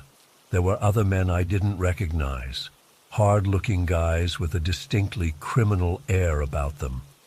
My blood ran cold as I realized I was witnessing some kind of illicit meeting between corrupt politicians and what appeared to be organized crime figures. Keeping absolutely still, I strained to hear their hushed conversation. "The shipment will arrive next week," one of the thuggish men was saying. "You make sure the port security looks the other way, and we'll take care of the rest." "And our cut?" Mayor Johnson asked nervously. "Don't worry," the man replied with a cold chuckle. "There's plenty to go around." I watched in horror as briefcases were exchanged, no doubt filled with bribe money and who knows what else. This was big, way bigger than small-town corruption. This was organized crime infiltrating state politics. Knowing I had to document what I was seeing somehow, I very slowly reached for my phone to try and snap a photo. But in the tense silence, the sound of my jacket rustling seemed deafening. One of the criminals whipped around, shining his flashlight directly at my hiding spot. "Hey, someone's up there!" Panic exploded in my chest. I scrambled to my feet and took off running, my only thought to put as much distance between myself and those dangerous men as possible. I heard shouts and the sounds of pursuit behind me as I raced through the darkness. The rugged terrain that I'd found so beautiful earlier now became a deadly obstacle course. I stumbled over loose rocks, snagging my clothes on scraggly vegetation. But fear and adrenaline propelled me onward. I had one advantage. I knew this area fairly well from my previous camping trips. In the pitch black, with only starlight to see by, I was able to navigate the twisting gullies and steep inclines while my pursuers floundered. At one point, I ducked into a narrow cave opening, pressing myself against the damp rock wall and hardly daring to breathe as flashlight beams swept past the entrance. I could hear the men's angry voices echoing off the canyon walls. "Find him! He can't have gotten far. Spread out! Check every cave and crevice." I waited until their voices faded before creeping back out. I knew I couldn't stay hidden forever. Eventually they'd find me if I remained in the area. My only hope was to make it to the nearest town and alert the authorities. The next few hours were a blur of terror and exhaustion as I picked my way through the harsh landscape. Every snapping twig or skittering pebble made me freeze in fear. The first hints of dawn were lightening the sky when I finally stumbled onto a dirt road. Utterly spent, I flagged down the first car I saw, an old pickup truck driven by a weathered-looking rancher.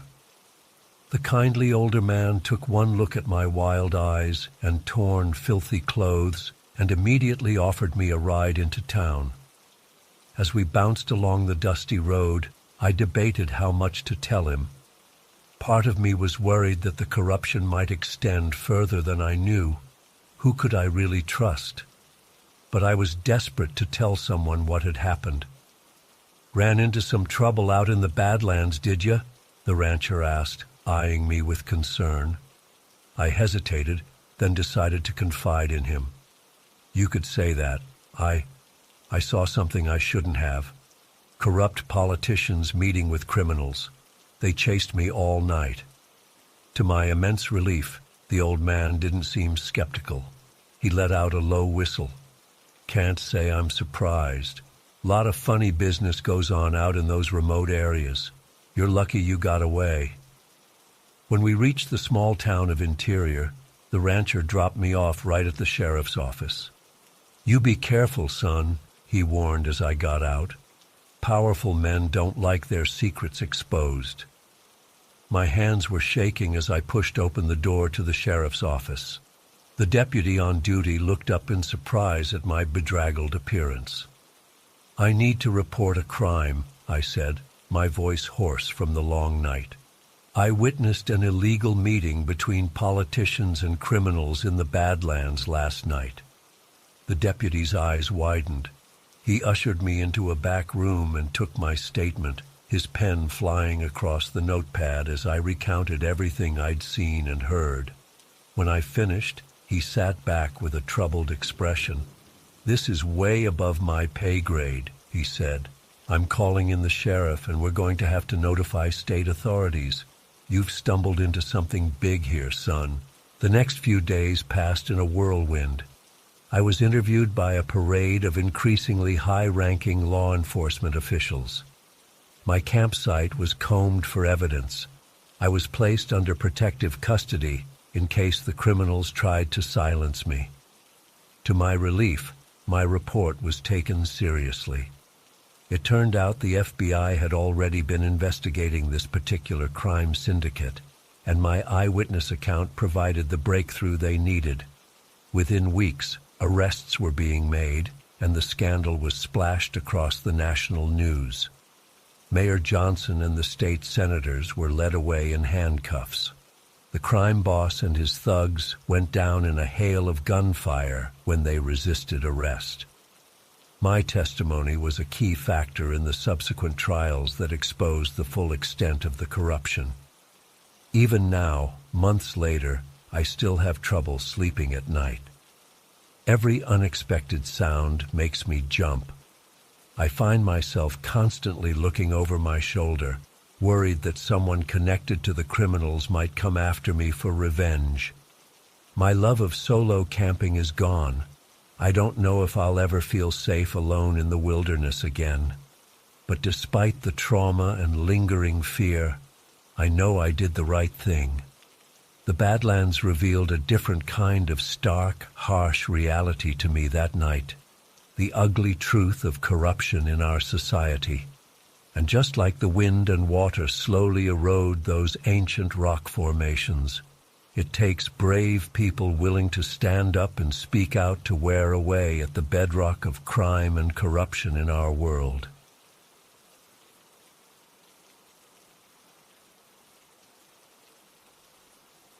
I was on a solo photography trip through the Australian outback, hoping to capture the raw beauty of the landscape.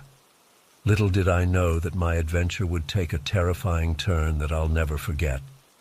It was day 3 of my journey, and I had ventured deep into a remote area of the outback. The sun was beating down mercilessly as I hiked across the rugged terrain, my camera gear weighing heavily on my back. I'd been walking for hours without seeing another soul when I noticed something odd in the distance. What looked like industrial equipment nestled between 2 rocky outcrops. Curiosity got the better of me, and I decided to get a closer look. As I approached, my heart started racing. Hidden from view was a massive mining operation that was clearly not supposed to be there. Trucks, excavators, and conveyor belts scarred the pristine landscape. Men in hard hats scurried about like ants. This had to be illegal. We were miles from any approved mining sites. I crouched behind a large boulder and started snapping photos, my hands shaking with a mix of excitement and fear. This could be the scoop of a lifetime. But as I zoomed in to get a close-up of some of the workers' faces, I heard a shout. "Hey, over there!" My blood ran cold. I'd been spotted. I shoved my camera in my backpack and took off running as fast as I could. Heavy footsteps and angry yells echoed behind me. Panic surged through my body as I realized the gravity of the situation. These guys weren't going to let me leave with evidence of their illegal operation. The chase was on. I sprinted across the uneven ground, my lungs burning in the scorching heat. Rocks and scrub brush tore at my legs as I ran. I risked a glance back and saw 3 burly men in pursuit, gaining on me quickly. I veered sharply to the left, heading for a cluster of massive boulders. If I could lose them in the maze-like rock formations, I might have a chance.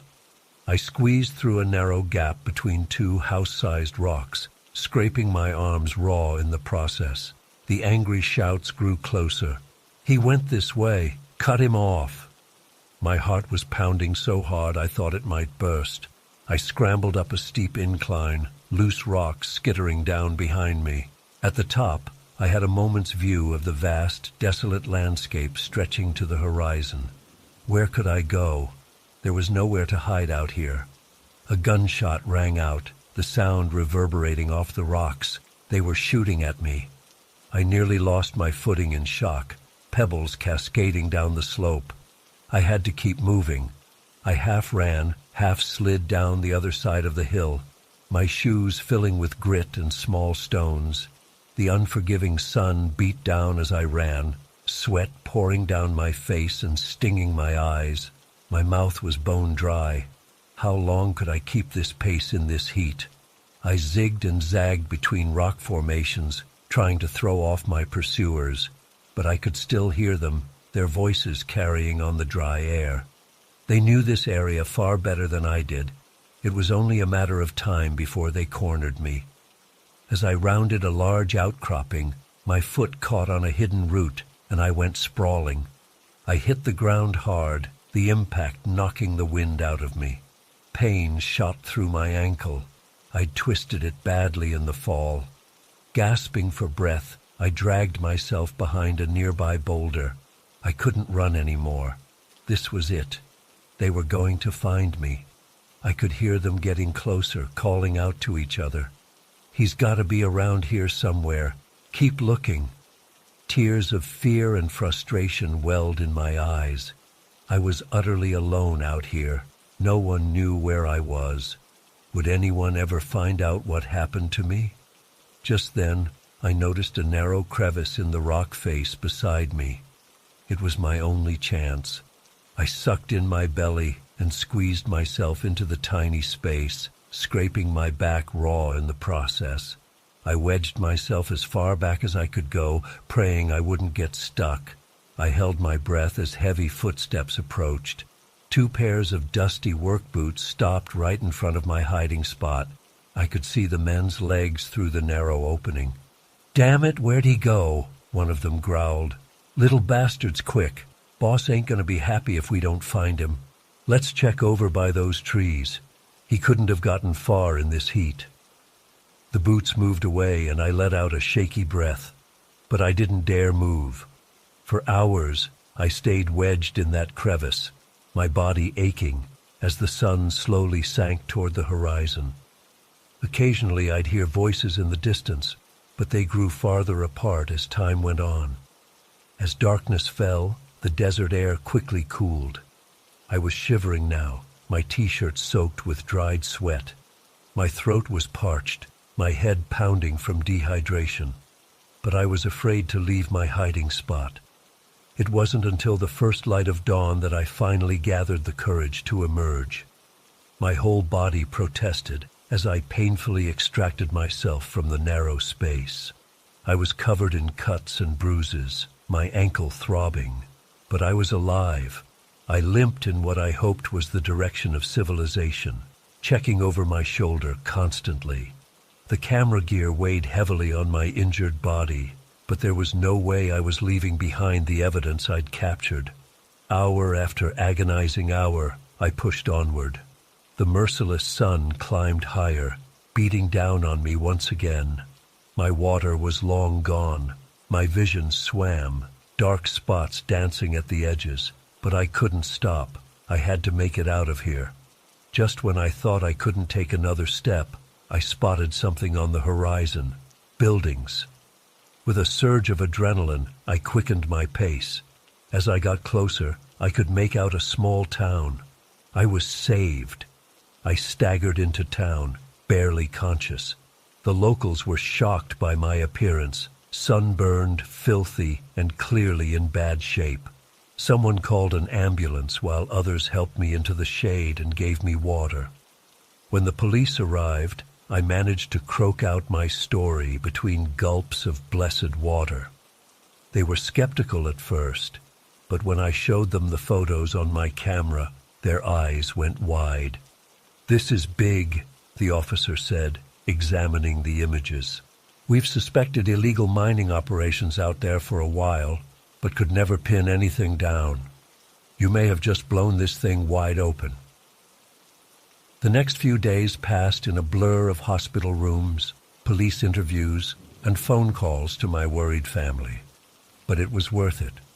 My photos provided the evidence needed to shut down the illegal mining operation for good. The ringleaders were arrested and are now facing serious charges.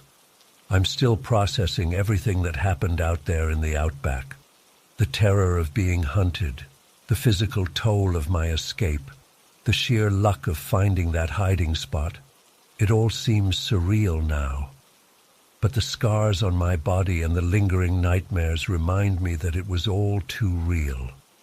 I set out to capture the beauty of the Australian wilderness, but instead I uncovered an ugly truth hidden in its vast expanses. It was the most harrowing experience of my life, one that I'll never forget. But knowing that my ordeal led to justice being served makes it all worthwhile. Still, I think I'll stick to photographing cityscapes for a while.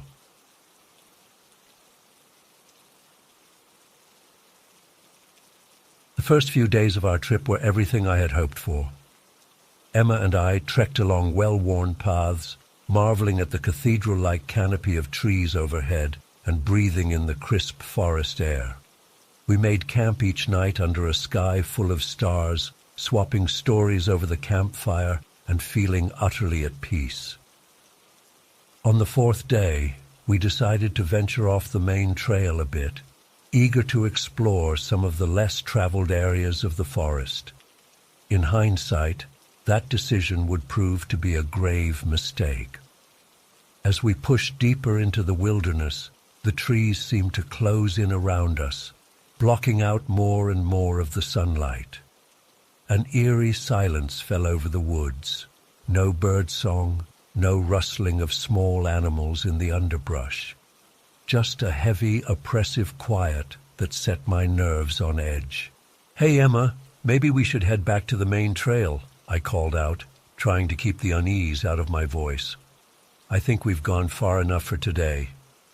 But Emma was several paces ahead of me, peering intently at something through the trees.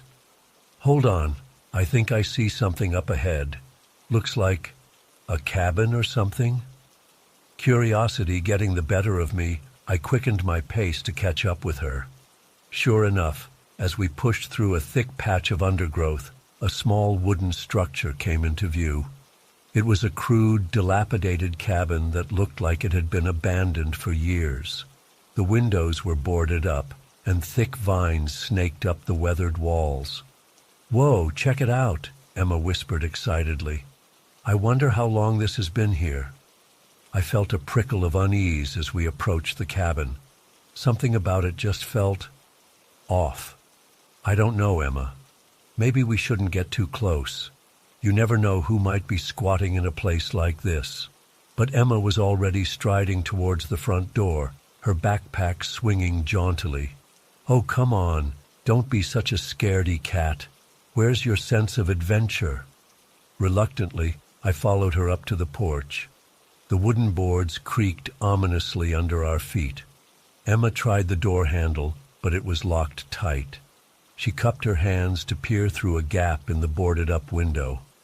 "Hey, I think I see something inside," she said. "Looks like there's a bunch of crates or something. Maybe this was some kind of storage shack." I was about to suggest we leave when a twig snapped loudly in the woods behind us. We both whirled around, hearts pounding. Through the trees, I caught a glimpse of movement. Someone was coming towards the cabin. "Quick, hide!" I hissed, grabbing Emma's arm and pulling her off the porch.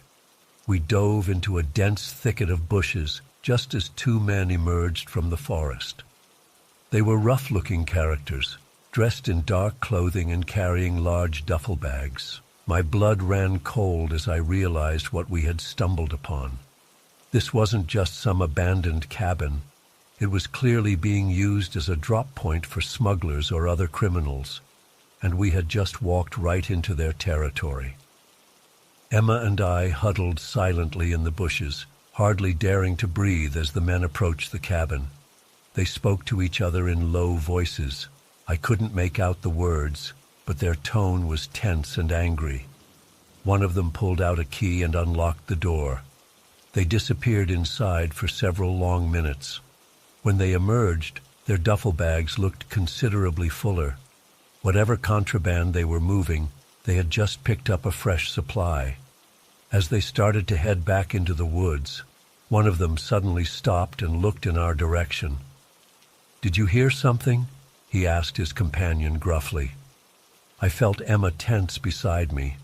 My heart was thundering so loudly I was sure they would hear it. "Please, please, just keep walking," I silently begged. The other man shrugged. "Probably just an animal. Come on, we need to get moving."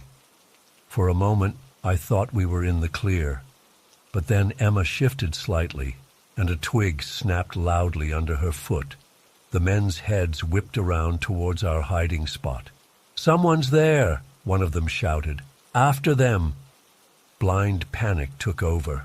I grabbed Emma's hand and we burst out of the bushes, sprinting madly into the forest. I could hear heavy footfalls and angry shouts behind us as the men gave chase. Branches whipped at my face and I stumbled over roots and rocks, but pure adrenaline kept me going. "We have to split up," Emma gasped as we ran. "It'll be harder for them to follow us both." I wanted to argue, to keep her close where I could protect her. But I knew she was right. It was our best chance. With a final squeeze of her hand, we veered off in different directions. I plunged deeper into the woods, my lungs burning as I pushed myself to run faster than I ever had before. The sounds of pursuit seemed to fade slightly, but I didn't dare slow down. I had no idea where I was going. All sense of direction was lost in the chaos of the chase. I just knew I had to put as much distance between myself and those men as possible. After what felt like hours of running, but was probably only 15-20 minutes, I finally had to stop. My legs gave out, and I collapsed against a massive oak tree, gasping for air. I strained my ears, listening for any sign of the men, but all I could hear was the pounding of my own heart. As my panic slowly subsided, a new fear gripped me. Where was Emma? Had she managed to escape, or had they caught her? And how the hell was I going to find my way back to our campsite? I knew I couldn't stay put. I had to keep moving and try to circle back towards where I thought our camp might be. But the forest seemed alien and menacing now. Every snapping twig made me flinch. Every shadow looked like a potential threat. I picked my way carefully through the underbrush, trying to move as silently as possible while keeping an eye out for any familiar landmarks. The light was starting to fade as evening approached, and a chill settled over the forest. I cursed myself for not grabbing my backpack when we fled. I had no supplies, no warm clothing, no way to make a fire. If I didn't find my way back soon, I'd be in serious trouble. Just when despair was starting to set in, I heard something that made my heart leap, voices calling my name in the distance. It was Emma and our other friends from the campsite. They must have gotten worried when we didn't return and come looking for us. "Over here!" I shouted, my voice hoarse with relief. "I'm over here!" A few minutes later, Emma burst through the trees and threw her arms around me. "Oh, thank God," she sobbed. "I thought they might have caught you." Our other friends arrived, peppering us with questions about what had happened. Emma and I did our best to explain the terrifying ordeal we had just been through. They were stunned to hear about the smuggler's cabin and our narrow escape. "We need to report this to the authorities right away," said Mark, the most level-headed of our group. "Those guys are clearly dangerous criminals." We made our way back to the campsite, where we quickly packed up our gear. None of us felt safe staying in the forest another night after what had happened. We hiked out to the nearest town and found a small inn where we could spend the night. The next morning, we went to the local police station to report what we had seen. The officers took our statements seriously, especially when we were able to provide rough directions to the cabin. They told us they had been investigating a smuggling ring operating in the area for months, and our information could be a major breakthrough. As we left the station, I felt a mix of relief and lingering anxiety.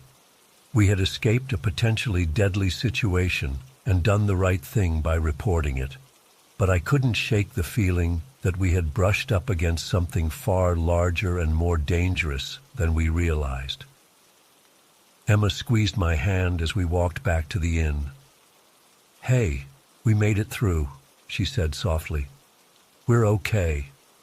I nodded, trying to smile, but I knew it would be a long time before I felt truly safe in the woods again. Our little adventure had turned into something far more harrowing than we ever could have imagined. As we boarded the train to head home the next day, I found myself looking over my shoulder, half expecting to see those dangerous men appear. The Black Forest had shown us its dark side, and the memory of our brush with death would stay with me forever. In the weeks and months that followed, I obsessively checked the news for any updates on the smuggling investigation.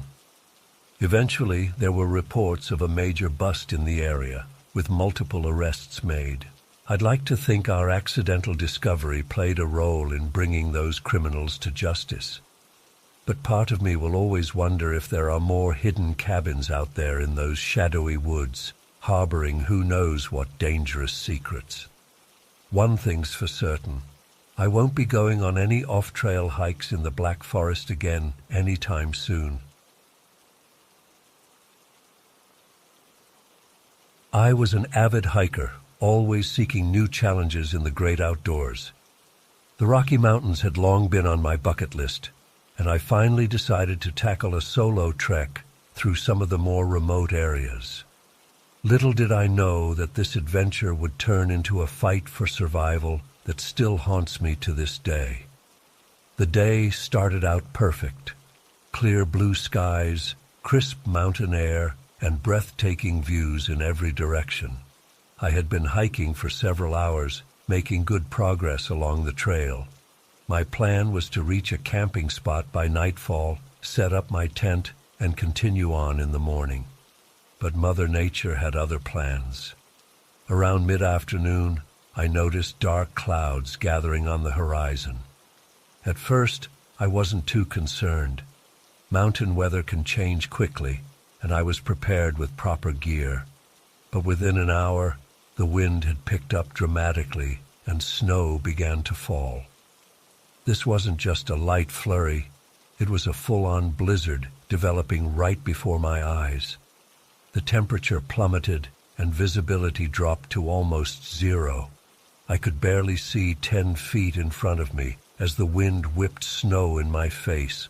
My heart started racing as I realized how dangerous the situation had become. I needed to find shelter fast or risk freezing to death out here.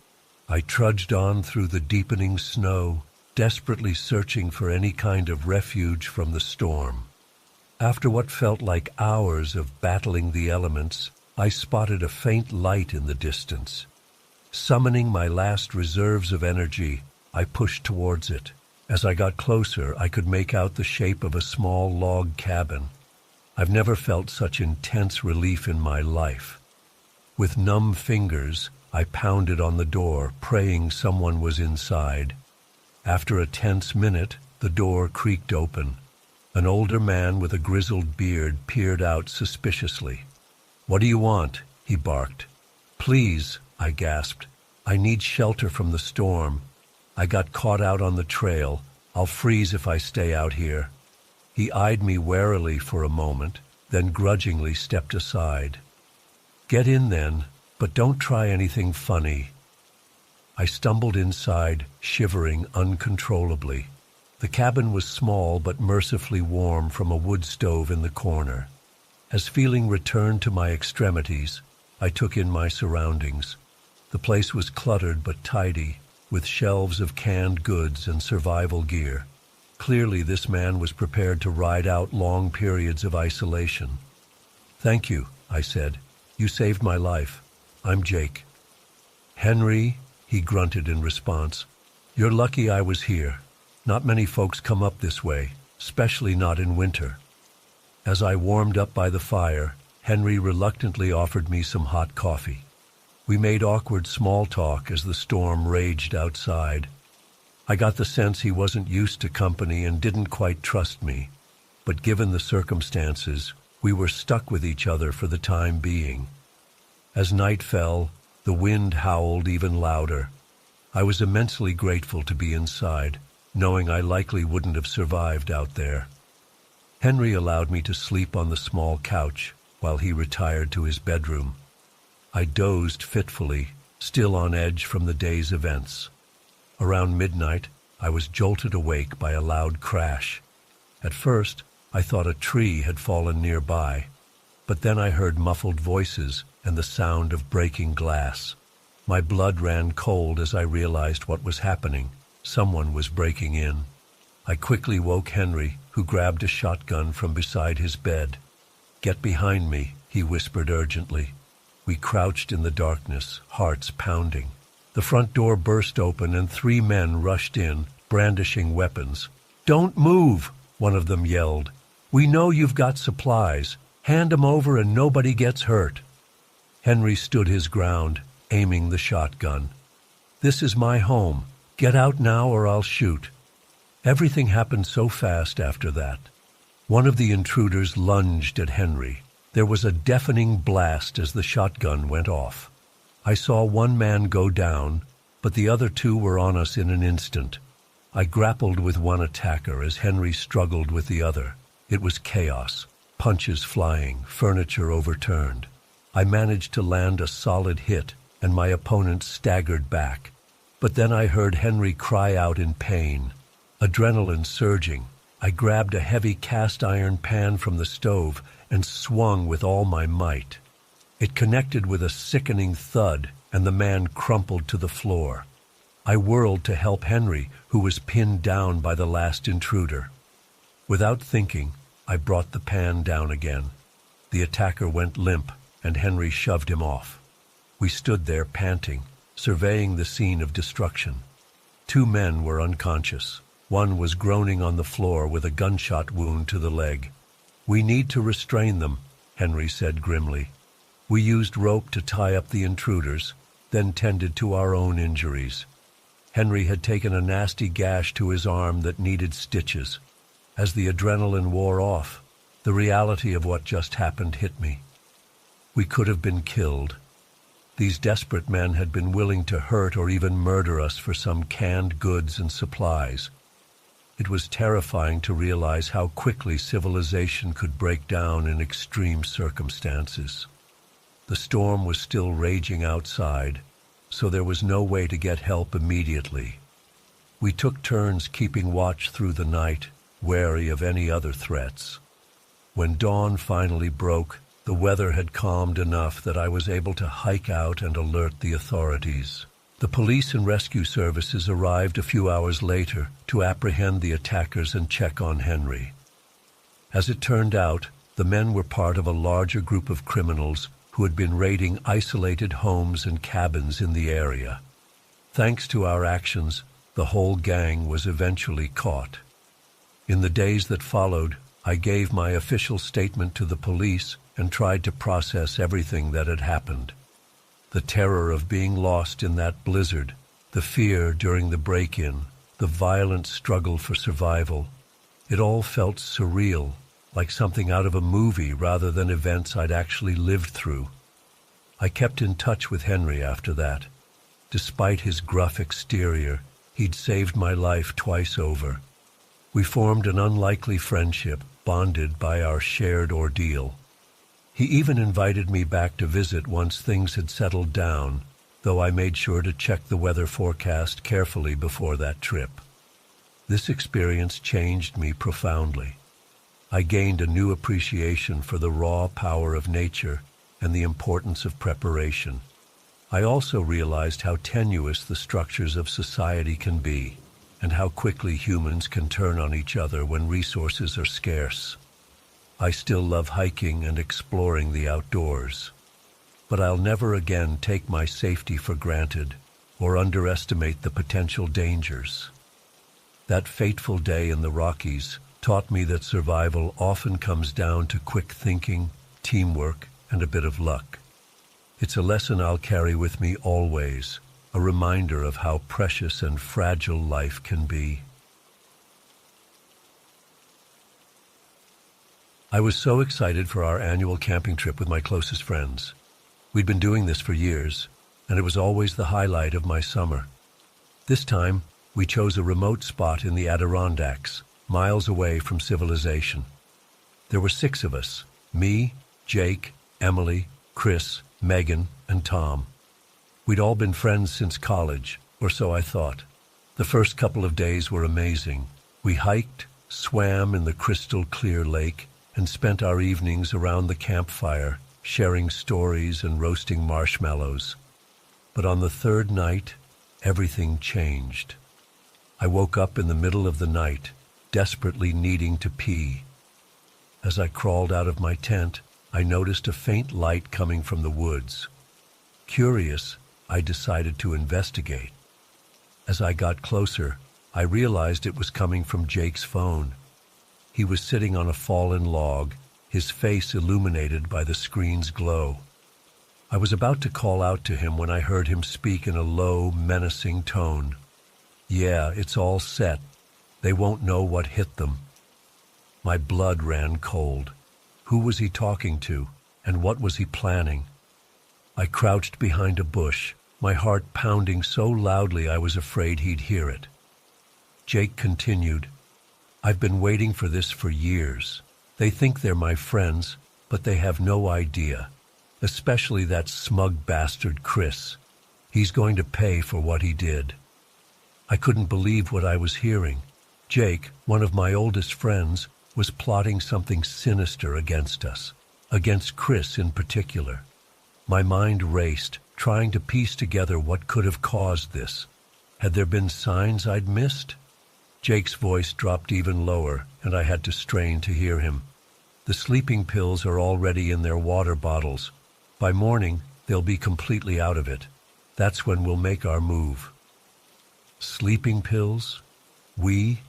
Who else was involved in this twisted plan? I felt sick to my stomach, my earlier need to pee completely forgotten. "Don't worry about the others," Jake continued. "They're just collateral damage. Chris is the real target. After what he did with Emily, he deserves everything that's coming to him." Emily? Chris? My head was spinning. I knew they had dated briefly in college, but that was years ago. What could have happened to warrant this level of resentment? I must have shifted my weight or made a sound, because suddenly Jake's head snapped in my direction. "Who's there?" he called out, his voice sharp with suspicion. I froze, not daring to breathe. After what felt like an eternity, Jake muttered something into his phone and hung up. I watched as he made his way back to the campsite, my mind reeling from what I'd just witnessed. As soon as I was sure Jake was gone, I stumbled back to my tent, my legs shaking. What was I supposed to do now? Should I confront Jake, wake the others, call for help? We were miles from anywhere, with no cell service. Jake had made sure of that when he suggested this particular spot. I lay in my sleeping bag, wide awake, my mind racing through possible scenarios. Maybe I had misunderstood. Maybe this was some elaborate prank. But deep down, I knew that wasn't true. The hatred in Jake's voice had been all too real. As the first light of dawn began to filter through the tent, I made my decision. I had to warn the others before it was too late. I unzipped my tent as quietly as possible and crept over to Chris's tent. "Chris," I whispered urgently, shaking him awake. "Chris, wake up. We need to talk." Chris groaned and rubbed his eyes. "What time is it? What's going on?" "Shh," I hissed. "We need to wake the others, but quietly. Jake's planning something terrible." Chris looked at me like I'd grown a second head. "What are you talking about?" I quickly recounted what I'd overheard, watching as Chris's expression changed from confusion to disbelief to horror. "Are you sure?" he asked, his voice barely above a whisper. I nodded grimly. "We need to wake Emily, Megan, and Tom, but we can't let Jake know we're on to him." Together, we quietly roused the others, gathering them in Chris's tent. As I repeated what I'd heard, I watched their reactions closely. Emily looked shocked and confused. Megan seemed skeptical. And Tom looked guilty. "Tom?" I asked, a sinking feeling in my stomach. "Do you know something about this?" Tom couldn't meet our eyes. I might have helped Jake plan this," he admitted, his voice barely audible. The tent erupted in hushed exclamations of disbelief and anger. "Why?" Emily demanded, her eyes flashing with hurt and betrayal. Tom took a deep breath. "Jake found out that Chris and Emily, that they've been seeing each other again, behind Megan's back." All eyes turned to Chris and Emily, who had the decency to look ashamed. Megan's face crumpled, tears welling up in her eyes.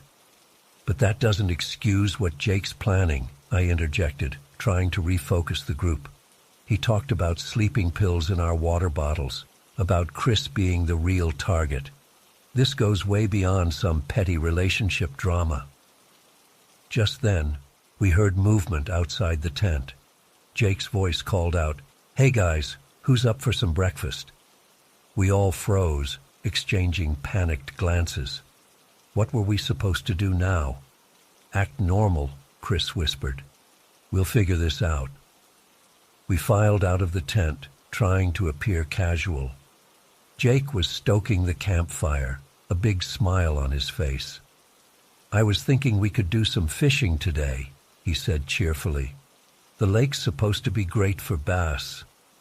I watched as he handed out water bottles, my stomach churning. "Actually," I said, trying to keep my voice steady, "I'm not feeling too well.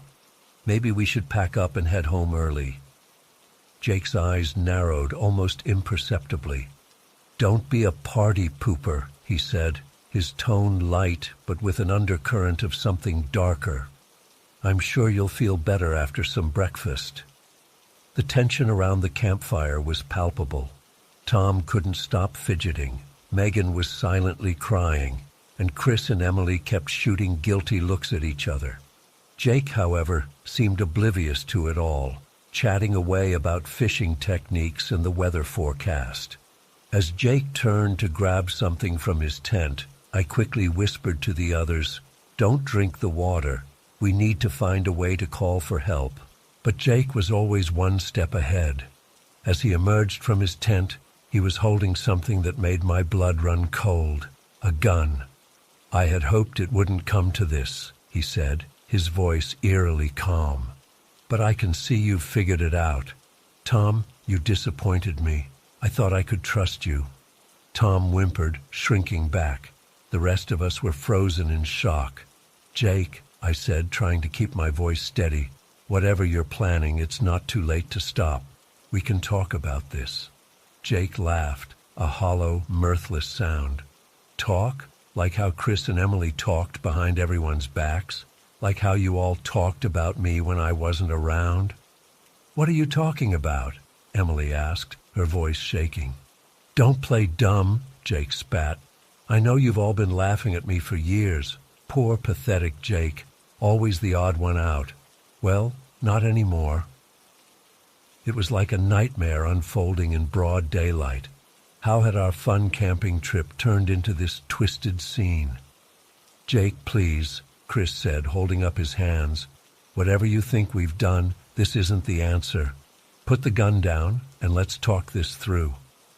For a moment, I thought I saw a flicker of uncertainty in Jake's eyes, but then it was gone, replaced by cold determination. "No more talking," he said. "It's time for action." What happened next seemed to unfold in slow motion. Jake raised the gun, pointing it at Chris. Emily screamed. Megan lunged forward, trying to knock the gun out of Jake's hand. There was a deafening bang, and then silence. We all stood there, frozen in shock. Jake looked down at the gun in his hand, then at Megan lying motionless on the ground, his face drained of color. I didn't mean to," he stammered, the gun slipping from his fingers. Chris rushed to Megan's side, checking for a pulse. "She's alive," he shouted, "but we need to get her to a hospital now." The next few hours were a blur. Somehow, we managed to carry Megan to the cars, with Jake following in a daze.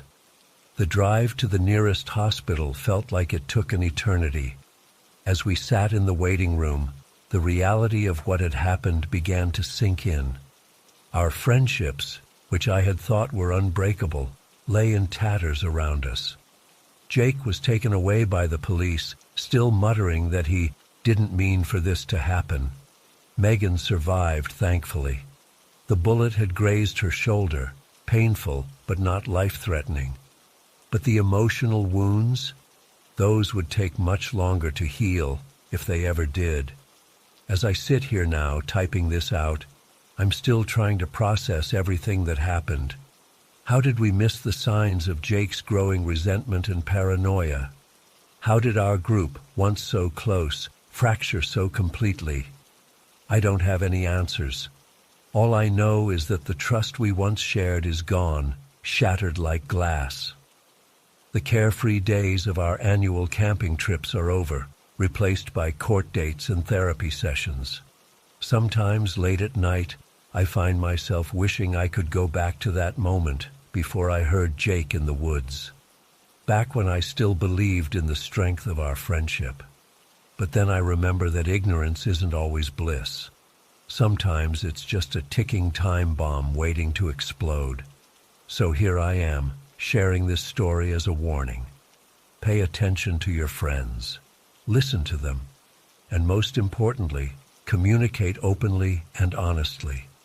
Because the alternative? Well, you've seen where that can lead. Our camping trip may have ended, but the fallout, that's just beginning. And I have a feeling it's going to be a long, difficult journey back to anything resembling normalcy, if we ever get there at all.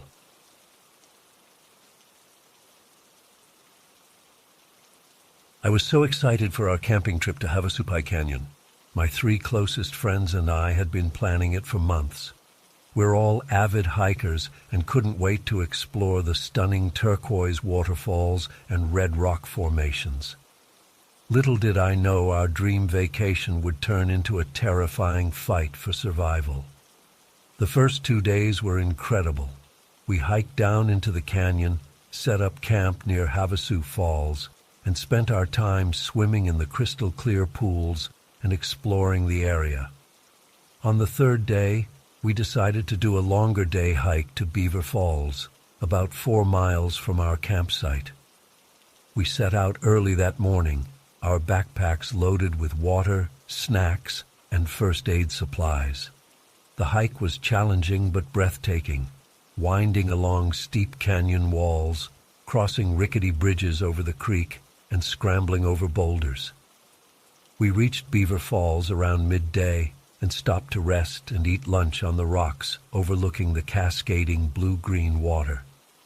That's when things took a dark turn.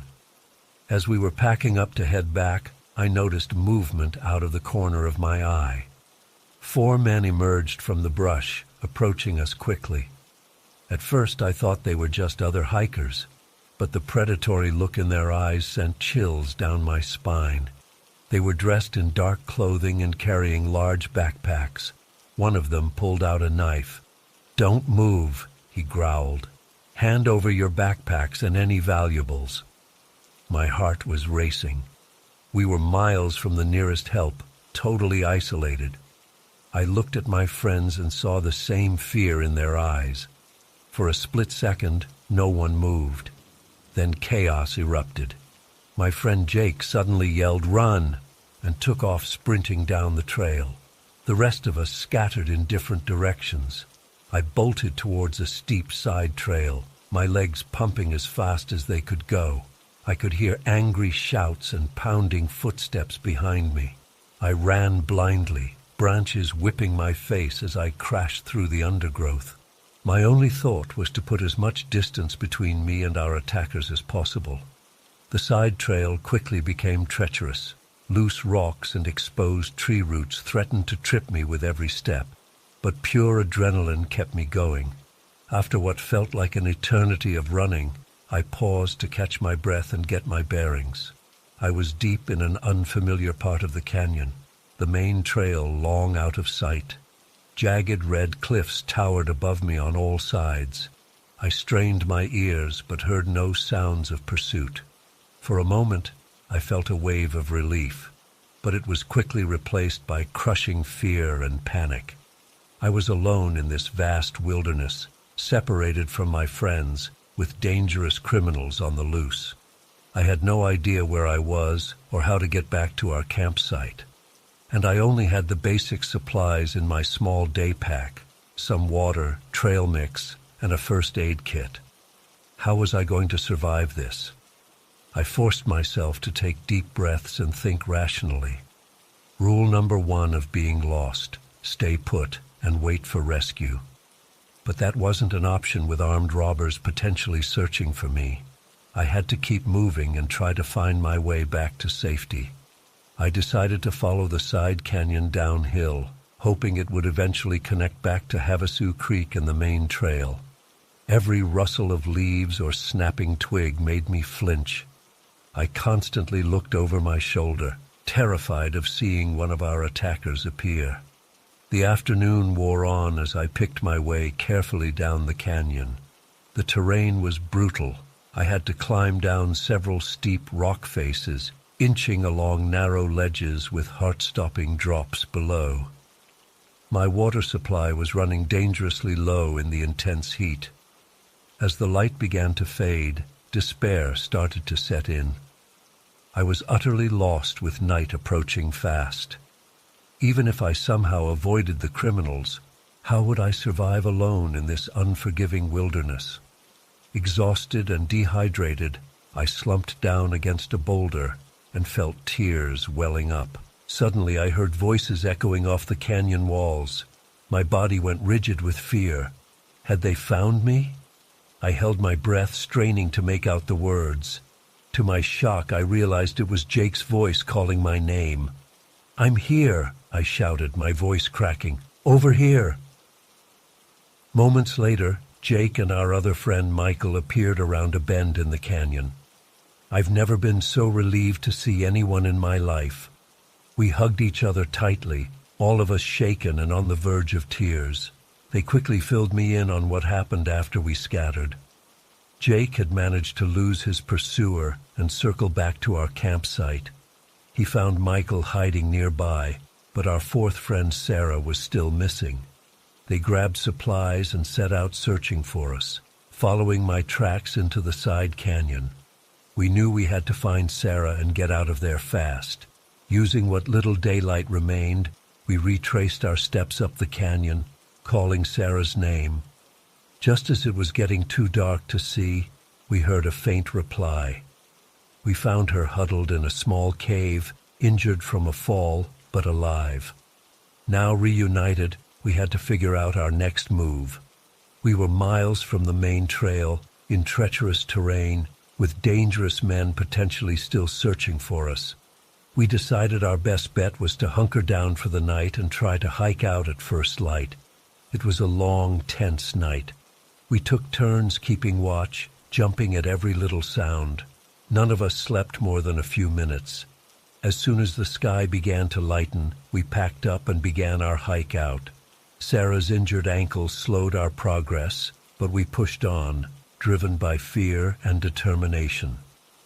After several grueling hours, we finally reached the main trail. But we couldn't relax yet. We still had to make it to the ranger station at the top of the canyon to get help. Those last few miles of steep switchbacks were some of the hardest of my life. My legs were shaking from exhaustion, and I was lightheaded from dehydration, but the thought of safety kept me going. When we finally stumbled into the ranger station, the look on the park ranger's face told me how bad we must have looked, filthy, bloodied, and wild-eyed. We poured out our story between gulps of water. The rangers immediately radioed for emergency support and sent out search parties to sweep the canyon. Later that day, we learned they had apprehended 2 of the men who attacked us. The other 2 were caught trying to flee the area a few days later. Turns out they were part of a gang that had been robbing hikers in remote areas of several national parks. It's been months since that harrowing experience, but I still have nightmares about being lost and hunted in that canyon. I'm incredibly grateful we all made it out alive, but I don't think I'll ever feel truly safe in the wilderness again. Those 24 hours changed me forever. Every time I close my eyes, I'm back there, heart pounding, scrambling over rocks, wondering if I'll make it out alive. I know how lucky we were, and I'll never take my safety for granted again. I was never one for camping, but when my cousins invited me to join them for a family reunion in the Black Forest, I couldn't resist. Our grandparents had left us a sizable piece of land there, and this was to be our first time visiting as a group. There were 5 of us in total: myself, my cousins Jake and Emily, and our second cousins Mark and Olivia. We were all in our 20s and 30s, eager to reconnect and explore our family's roots. The journey to the property was long but scenic. As we drove deeper into the forest, the trees seemed to close in around us, blocking out more and more of the sky.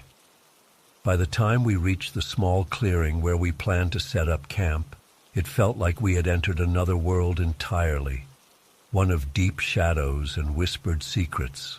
We spent the first day setting up our tents and exploring the immediate area. The property was beautiful, with towering pines and a small stream running through it. We found the remnants of an old cabin, likely built by our great-grandparents decades ago. As night fell, we gathered around the campfire, sharing stories and roasting marshmallows. It felt like the perfect start to our trip. The trouble began on our second day. We had decided to hike further into the property, hoping to find a good spot for fishing. About an hour into our trek, we came across a crude fence made of branches and twine. It seemed out of place, definitely not something our grandparents would have put up. "Maybe it's to keep wildlife out," Emily suggested, but we all felt uneasy. We continued past the fence, and that's when we heard the first shout. A gruff male voice called out, "Hey, you're trespassing!" We froze, looking at each other in confusion. This was our land. How could we be trespassing? From behind a cluster of trees, 3 men emerged. They were dressed in worn outdoor gear, and the oldest of the bunch, a weathered-looking man in his 60s, carried a hunting rifle. "This here's private property," the man with the rifle said, his voice low and threatening. "You best turn around and head back the way you came." Jake, always the diplomat of our group, stepped forward with his hands raised. "There must be some misunderstanding," he said calmly. "This land belongs to our family. Our grandparents left it to us." The men exchanged glances. and I saw something dangerous flash in their eyes. The oldest man spat on the ground. "Your grandparents, huh? Well, they ain't been around these parts in decades. Way we see it, this land's been abandoned, and we've been using it." A chill ran down my spine. I suddenly understood. These men had been squatting on our family's land, probably for years, and they had no intention of giving it up. "Look," Mark chimed in, "we don't want any trouble. We're just here for a few days of camping. Maybe we can work something out?" The youngest of the three men, probably around our age, stepped forward aggressively. "Ain't nothing to work out. This is our territory now. You city folk don't belong here." I felt Olivia's hand grip my arm tightly. The tension in the air was palpable, and I could see Jake frantically trying to think of a way to de-escalate the situation. "All right," Jake said slowly. "We hear you. We'll head back to our campsite and be on our way tomorrow morning. No need for this to get ugly." The men seemed to consider this for a moment. Finally, the one with the rifle nodded.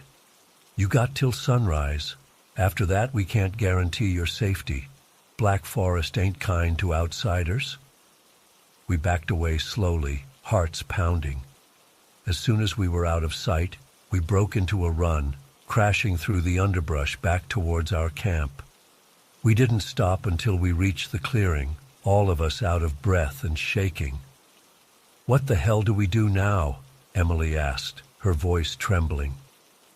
We spent the next few hours debating our options. Calling the police seemed like the obvious choice, but we had no cell service this deep in the forest. The nearest town was hours away by car, and something told me these men wouldn't take kindly to us bringing in outside authorities. As night fell, we decided to take shifts keeping watch. None of us felt safe sleeping unguarded. I took the first shift, sitting by the dim embers of our fire and straining my ears for any sound of approach. It was during Mark's shift, just before dawn, that we heard them. Voices, not too far off, and the crack of branches underfoot. Mark shook us all awake, and we huddled together, terrified. "They're coming," he whispered. "What do we do?" In that moment, I remembered something our grandmother had once told me about the property. There was an old root cellar, hidden somewhere near the ruins of the cabin. If we could find it, maybe we could hide until the men gave up and left. We quickly packed only what we could carry and set off towards the cabin ruins, moving as quietly as possible in the pre-dawn gloom.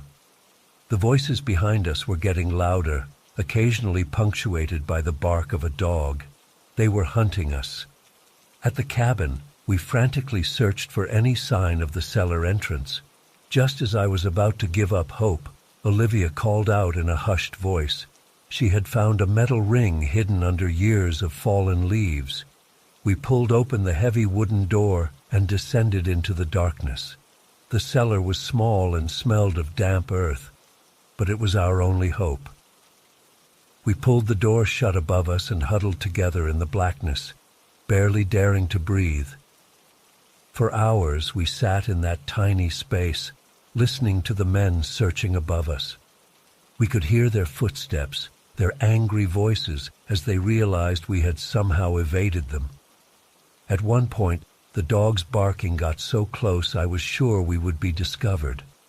But eventually, the sounds faded away. We waited until well past noon before we dared to emerge. The clearing was a mess. Our tents had been slashed, our supplies scattered. But we were alive, and the men were gone. We didn't waste any time. We grabbed what we could salvage and made a beeline for our cars. The drive out of the forest was tense, all of us constantly checking the rear-view mirrors for any sign of pursuit. It wasn't until we were back in cell phone range that we finally felt safe enough to stop. We contacted the authorities, reporting what had happened. They took our statement, but I could tell they were skeptical. Without any real evidence, it was our word against the squatters.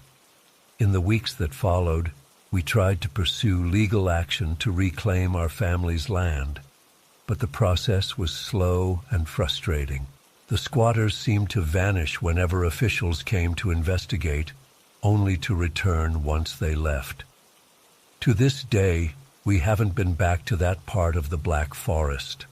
The thought of those men, still out there, still claiming our family's legacy as their own, haunts me. Sometimes in my dreams, I'm back in that root cellar, listening to their footsteps above, wondering if this time they'll find us. I don't know if we'll ever truly reclaim what's ours, but I do know one thing. The Black Forest holds secrets darker than I ever imagined, and some territories, once lost, are almost impossible to reclaim. There were 6 of us: me, Jake, Mia, Chris, Alex, and Emma. We'd been planning this trip for weeks, eager to get away from campus and enjoy some time in nature before finals. As we set up our tents that afternoon, the air was filled with excitement and laughter. We cooked hot dogs over the fire, told silly stories, and marveled at the beauty of the forest around us. As night fell, we decided to go on a short hike to look at the stars. The moon was bright, casting an eerie glow through the trees. We'd only been walking for about 15 minutes when we heard voices in the distance.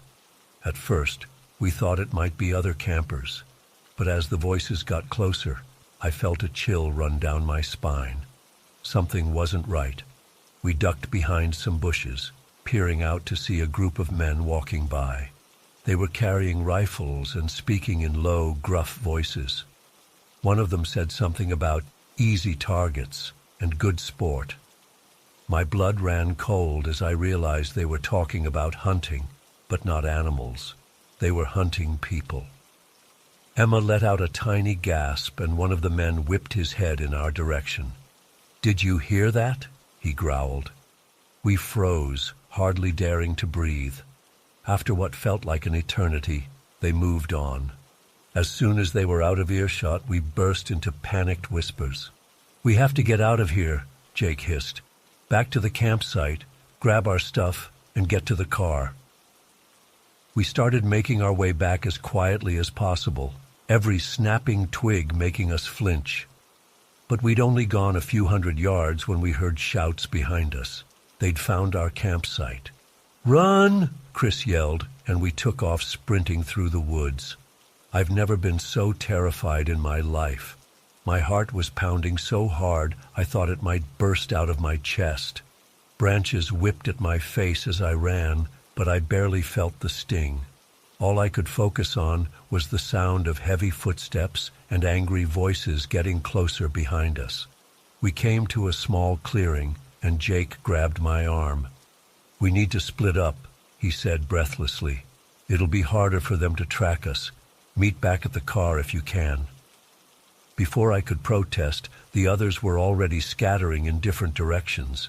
I hesitated for a split second before plunging into the undergrowth, praying I was going the right way. I ran until my lungs were burning, then forced myself to slow down and move more carefully. I could hear distant shouts echoing through the trees, but I couldn't tell how close they were. Every shadow looked like a threat, every sound made me jump. After what felt like hours of creeping through the dark forest, I came to a small stream. I remembered crossing it on our hike earlier and felt a surge of hope. I must be getting close to the road where we'd parked.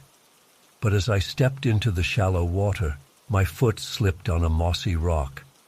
I fell hard, smacking my head on another rock as I went down.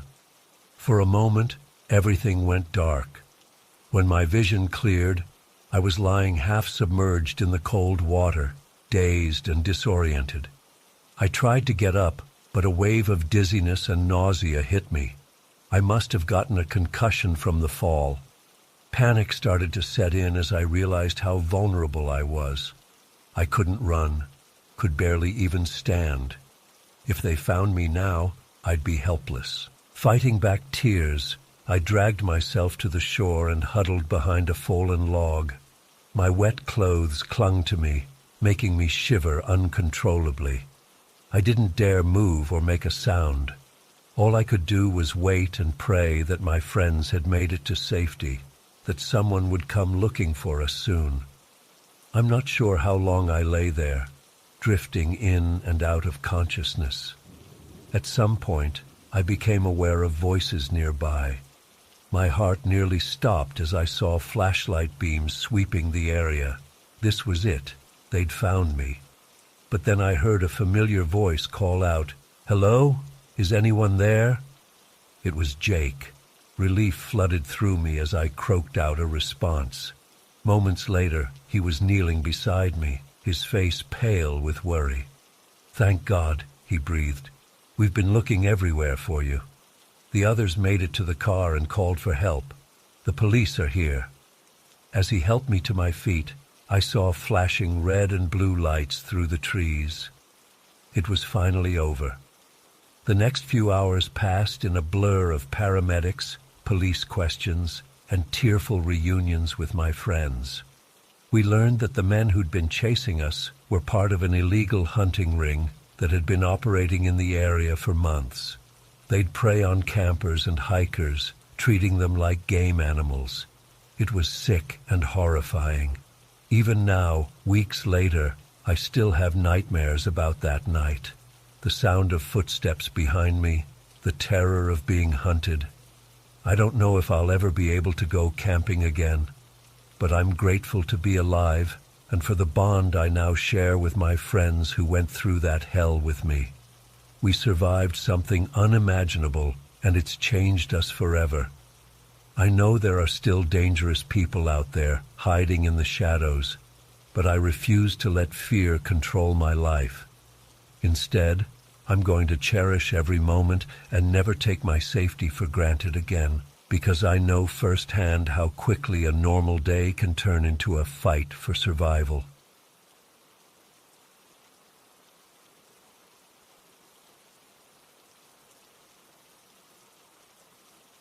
It was a crisp Saturday morning when my friends and I set out on the mist trail. The air was filled with excitement as we began our ascent, surrounded by the breathtaking beauty of Yosemite Valley.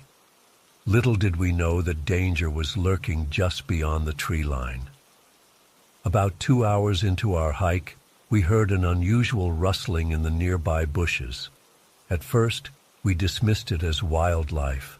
But then we caught a glimpse of something that made our blood run cold. Armed men, dressed in camouflage, moving stealthily through the forest.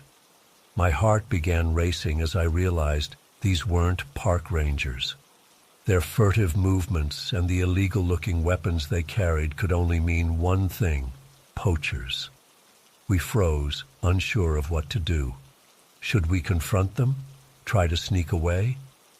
Before we could decide, one of them spotted us.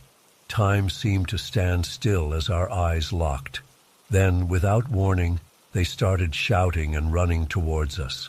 Panic set in as we realized we were being pursued. We took off running, fueled by pure adrenaline and fear. The forest that had seemed so welcoming just moments ago now felt like a maze of obstacles. We stumbled over roots and rocks, branches whipping our faces as we ran blindly. I could hear the heavy footsteps and angry voices of our pursuers growing closer. My lungs burned as we pushed ourselves to keep moving. We had to find a way to lose them or reach help. But we were deep in the wilderness, miles from any ranger station or campground. The realization of how isolated we were hit me like a punch to the gut. As we ran, my mind raced through everything I knew about the park's geography. There was a river nearby. If we could reach it, maybe we could throw them off our trail. I signaled to my friends and we veered sharply to the left, heading towards the sound of rushing water. The poachers were relentless in their pursuit. I heard a gunshot ring out and a tree trunk splintered inches from my head. This was no longer just about catching trespassers. They were willing to hurt or even kill us to avoid being caught. We finally broke through the tree line and saw the river ahead. Without hesitation, we plunged into the icy water. The current was strong, threatening to sweep us away, but we fought against it, using fallen logs and boulders to pull ourselves across. Once on the other side, we scrambled up the rocky embankment and ducked behind a large boulder. Peering out, we saw the poachers reach the riverbank. They seemed hesitant to cross, scanning the water's surface and the opposite shore. After a tense few minutes, they turned back, disappearing into the forest. We allowed ourselves a moment of relief, but we knew we weren't safe yet. We were soaked, shivering, and completely disoriented. Night was falling, and we had no idea how far we'd run or in which direction. Our phones had no signal, and our backpacks with supplies were left behind in our mad dash to escape. As darkness settled in, the forest took on an eerie quality. Every snapping twig or rustling leaf made us jump. Were the poachers still out there, searching for us? Or had we stumbled into the territory of a different kind of predator?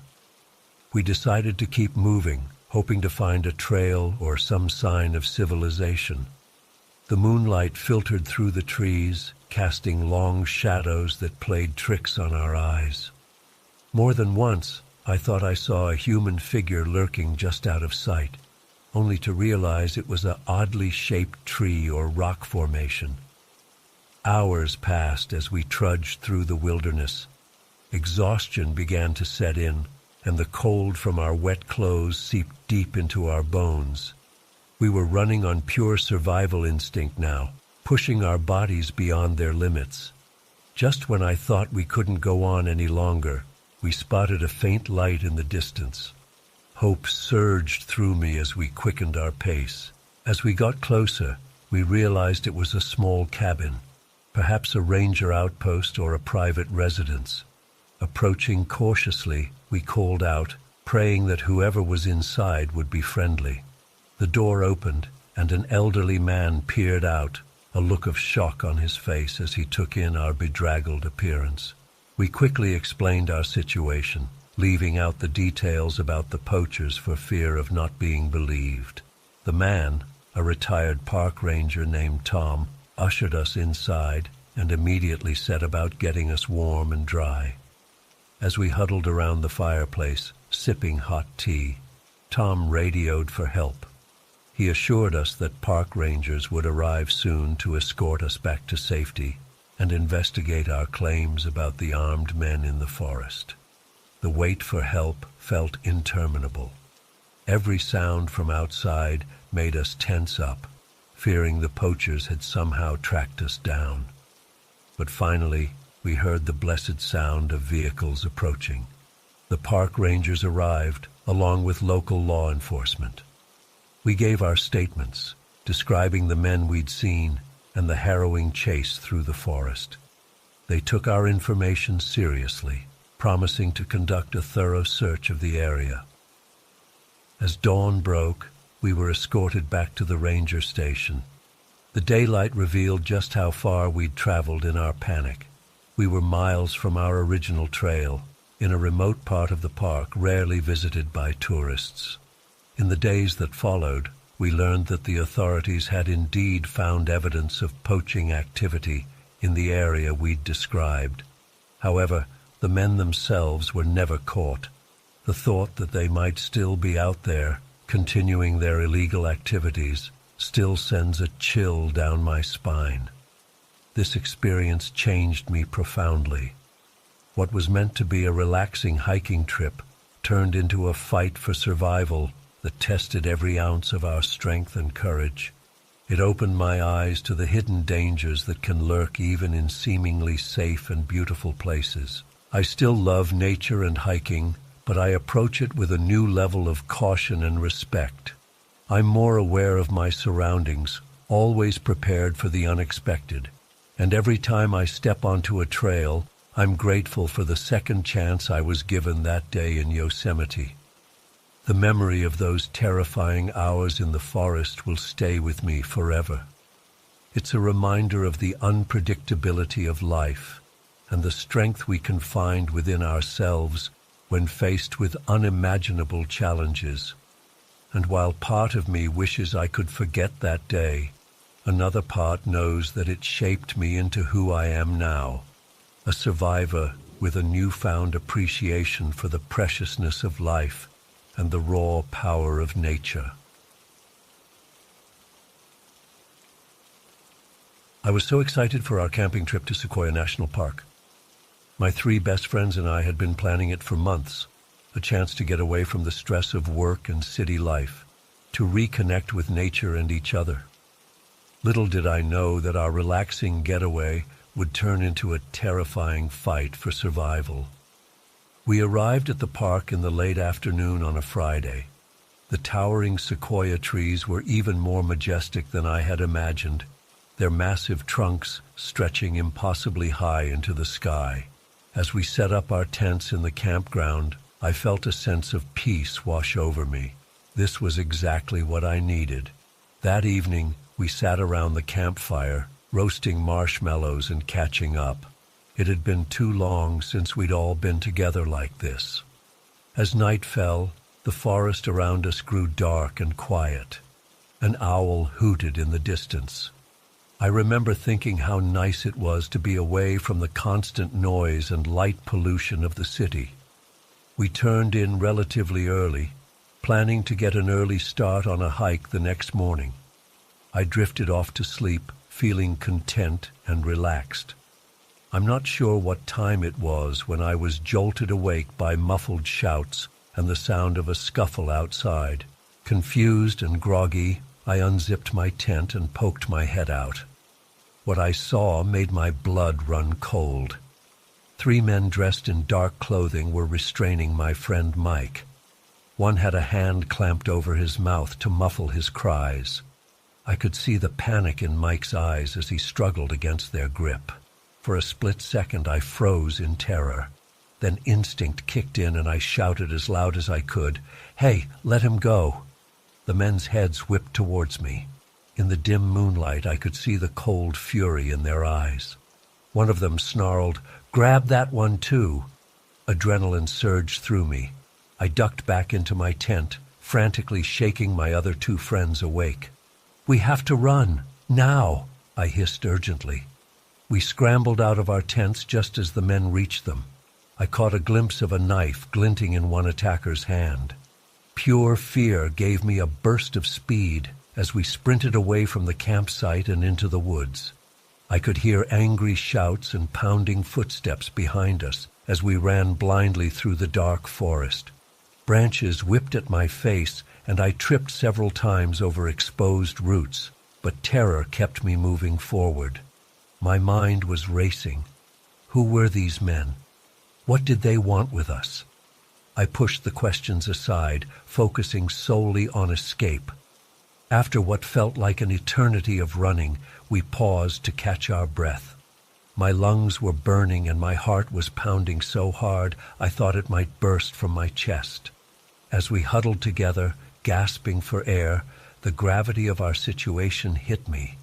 We were lost in the middle of an enormous national park in the dead of night, being hunted by dangerous criminals. We had no supplies, no way to call for help, and no idea where we were.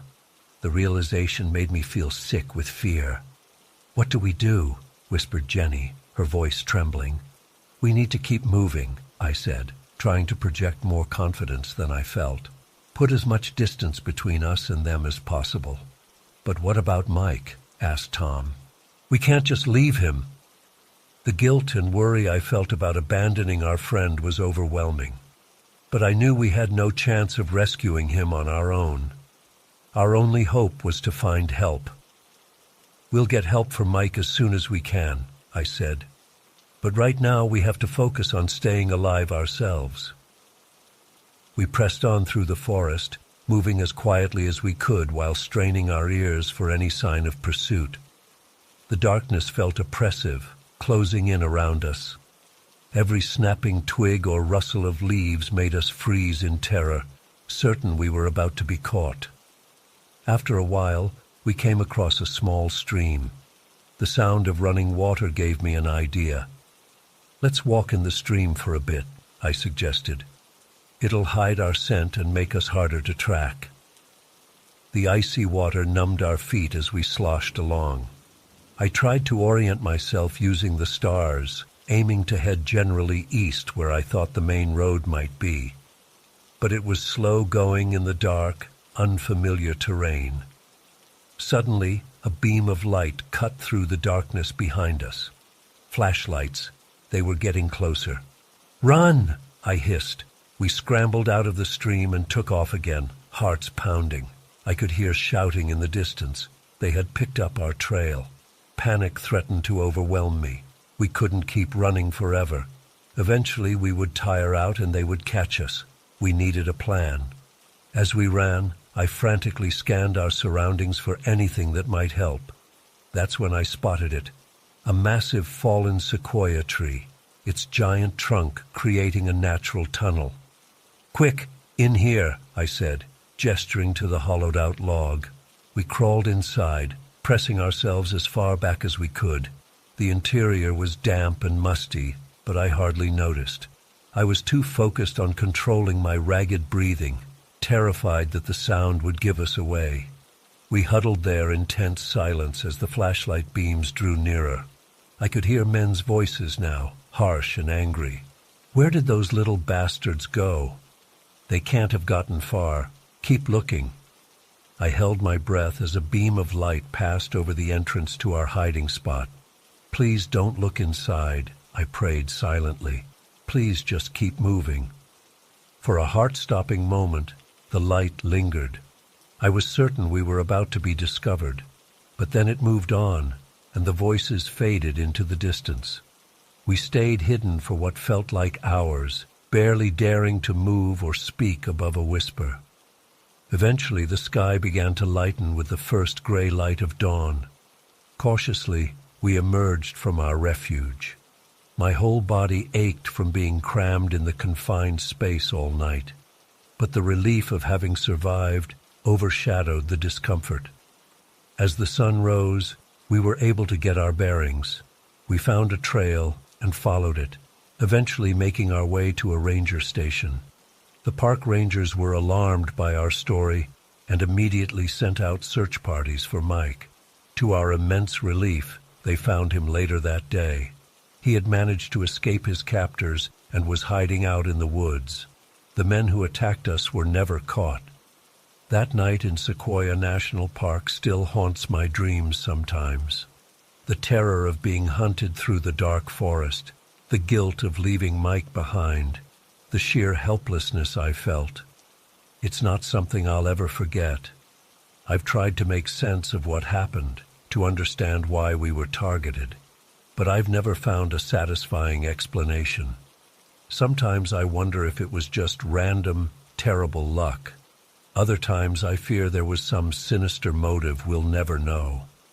What I do know is that the experience changed me. I have a new appreciation for the raw power of nature and the depths of human resilience. I'm more cautious now, but also more confident in my ability to face adversity. I still go camping and hiking. I refuse to let fear rob me of my love for the outdoors. But I'm always hyper-aware of my surroundings now, always prepared for the unexpected, because I know firsthand how quickly a peaceful night under the stars can turn into a nightmare. I was working late in my home office, as I often do. The house was quiet, with my son Ben fast asleep upstairs. It was around 1 a.m. when I first heard the strange noise. At first I brushed it off as the house settling or maybe the neighbor's cat prowling around outside. But then I heard it again, a distinct scratching sound coming from downstairs. My heart started racing as I realized this wasn't just normal nighttime noises. Someone was trying to break in. I immediately thought of Ben sleeping peacefully in his room, completely unaware of the danger. I had to protect him at all costs. I silently crept out of my office and down the hallway, straining my ears for any further sounds. There it was again, the unmistakable sound of someone jimmying the back door lock. My mind was in overdrive, trying to figure out what to do. Should I call the police Grab a weapon? Try to scare them off? Before I could decide, I heard the back door slowly creaking open. They were inside. Panic gripped me as I realized I needed to act fast. I ducked into the guest room and frantically looked around for anything I could use to defend myself. My eyes fell on a heavy marble bookend on the shelf. It wasn't much, but it was all I had. I gripped the bookend tightly, my palms sweating. I could hear footsteps downstairs, moving slowly and deliberately through the kitchen. They were being careful, trying not to make noise, but I could track their progress through the house. My heart was pounding so hard I was sure the intruder would hear it. I tried to control my breathing as I heard them start up the stairs. Each creak of the steps sent a fresh jolt of fear through me. They were getting closer. I positioned myself behind the partially open guest room door, ready to ambush whoever came through. The footsteps reached the top of the stairs and paused. I held my breath, willing myself to stay perfectly still. After what felt like an eternity, the steps continued down the hallway. They passed right by the guest room, heading toward Ben's room. A surge of protective rage washed over me. There was no way in hell I was going to let anyone hurt my son. I tightened my grip on the bookend and slowly eased out of my hiding spot. The intruder had their back to me, reaching for the doorknob to Ben's room. In the dim light filtering through the windows, I could make out a familiar silhouette. With a jolt of shock, I realized I recognized him. It was Richard, my former co-worker who I'd reported for fraud last year. He'd always sworn he'd get revenge. I didn't have time to process this revelation. Richard was about to enter my son's room. I had to act now. Summoning every ounce of strength and courage I had, I lunged forward and swung the bookend with all my might. It connected with a sickening thud, and Richard crumpled to the ground. For a moment, I stood there frozen, staring at his motionless form. Then the adrenaline kicked in, and I sprang into action. I grabbed Richard's arms and dragged him away from Ben's door, my mind racing.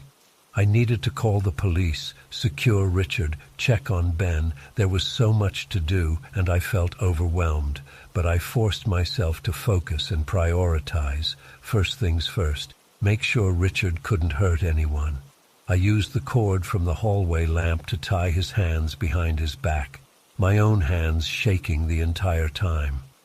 Next, I grabbed my phone and dialed 911, quickly explaining the situation to the dispatcher. They assured me officers were on the way. Only then did I allow myself to check on Ben. I eased his door open, terrified of what I might find. But there he was, sleeping peacefully, completely oblivious to the drama that had unfolded just outside his room. I let out a shuddering sigh of relief. I stayed by Ben's bedside until I heard the police sirens approaching. I met the officers at the front door and led them upstairs to where Richard was still unconscious. As they took him into custody, the full weight of what had just happened hit me. My legs gave out, and I sank to the floor, trembling uncontrollably. The next few hours passed in a blur of police statements, evidence collection, and paramedics checking me over for injuries. I must have retold the story a dozen times to various officers. They praised my quick thinking and bravery, but I still felt shaken to my core. As dawn broke, the house was finally quiet again. The police had left, taking Richard with them. They assured me he'd be facing serious charges and wouldn't be a threat anymore. But I couldn't shake the feeling of violation and fear. I went to check on Ben again, finding him just starting to stir. As I watched him yawn and stretch, completely unaware of how close he'd come to danger, I felt a fresh wave of emotion wash over me. I'd always known I'd do anything to protect my son, but now I'd proven it in the most terrifying way possible. In the days that followed, we beefed up our home security system and I found myself jumping at every little noise. The incident left deep psychological scars that I knew would take time to heal. But every time I looked at Ben, safe and happy, I knew it had been worth it. I still don't know how Richard found out where we lived or how long he'd been planning this. The thought that he might have been watching us, waiting for the right moment, still sends chills down my spine. But I take comfort in knowing that when it really mattered, I was able to protect my family. The whole experience feels surreal now, like something out of a nightmare. Sometimes I wake up in a cold sweat, reliving those terrifying moments. But then I remind myself that it's over. Richard is in jail, Ben is safe, and we're moving forward. I know it will take time to feel completely secure in our home again. Every creak and shadow still puts me on edge. But I'm working on it, taking it one day at a time. And I'm holding my loved ones a little closer, grateful for every moment we have together.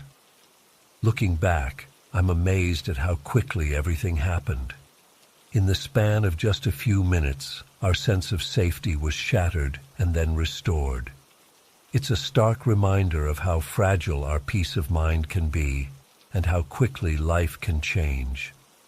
I've replayed that night in my head countless times, wondering if I could have done anything differently. Should I have confronted Richard earlier, called the police sooner? But in the end, I know I did the best I could with the information I had at the time. And thankfully, it was enough. The incident has changed me in ways I'm still discovering. I'm more cautious now, more aware of potential threats. But I'm also more appreciative of the quiet moments, the simple joys of family life that I might have taken for granted before. As I sit here writing this, I can hear Ben laughing as he plays in the backyard. It's a sound that never fails to lift my spirits and remind me of what's truly important. We may have gone through a terrifying ordeal, but we came out the other side stronger and more united as a family.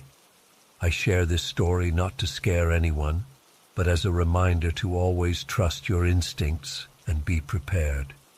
You never know when you might be called upon to protect what matters most, and when that moment comes, you'll find strength you never knew you had.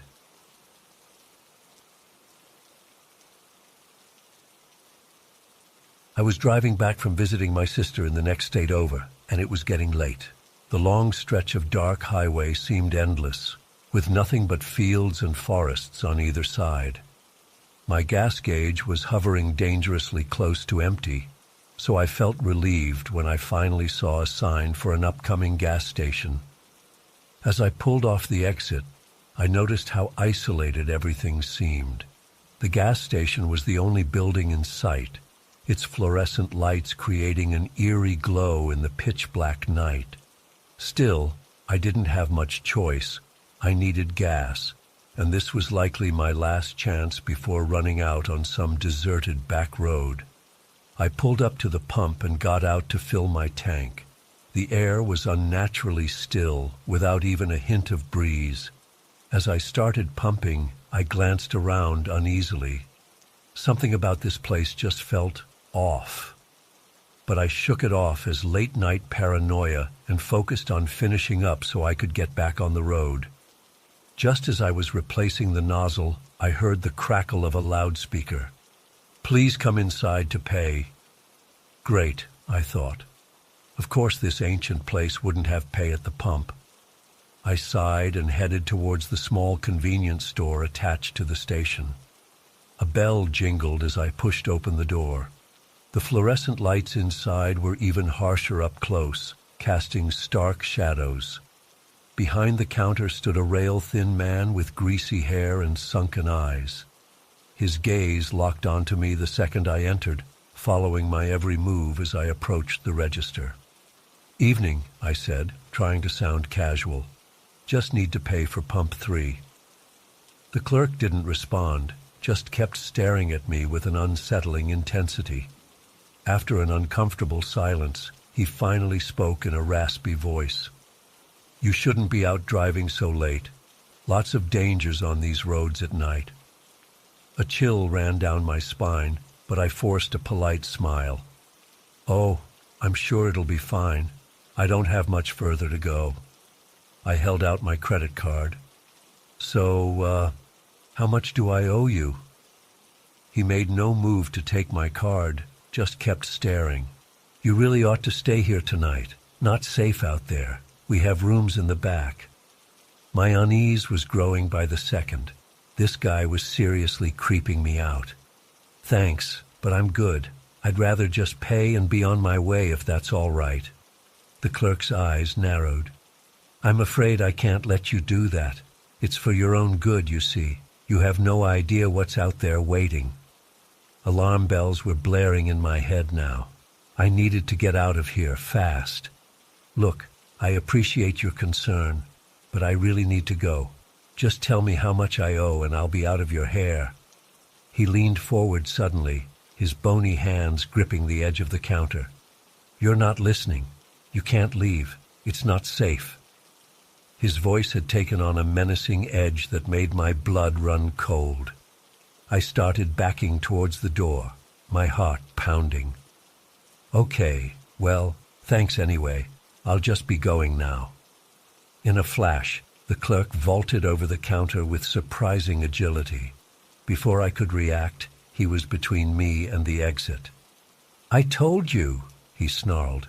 You're not going anywhere. Panic surged through me. This was a nightmare come to life. I glanced around frantically for another way out, but the clerk was blocking the only door. The windows were covered with metal bars. No escape there. Please, I said, my voice shaking. Just let me leave. I won't tell anyone about this, I swear. He shook his head slowly, a twisted smile spreading across his gaunt face. Oh, you're not going to tell anyone anything. You're staying right here with us, forever. Us? A new wave of terror washed over me as I realized there might be others involved in whatever sick game this was. I had to get out now. I feigned moving to the left, then darted right, trying to slip past him to the door. But he was faster than he looked. His arms shot out, catching me hard across the chest and sending me stumbling backwards. I crashed into a display of snacks, bags of chips exploding around me as I hit the floor. Before I could get up, the clerk was on me, his bony fingers wrapping around my throat. I tried to warn you, he hissed. I tried to protect you, but you wouldn't listen. Now you'll have to learn the hard way. I thrashed and kicked, struggling to break free, but his grip was like iron.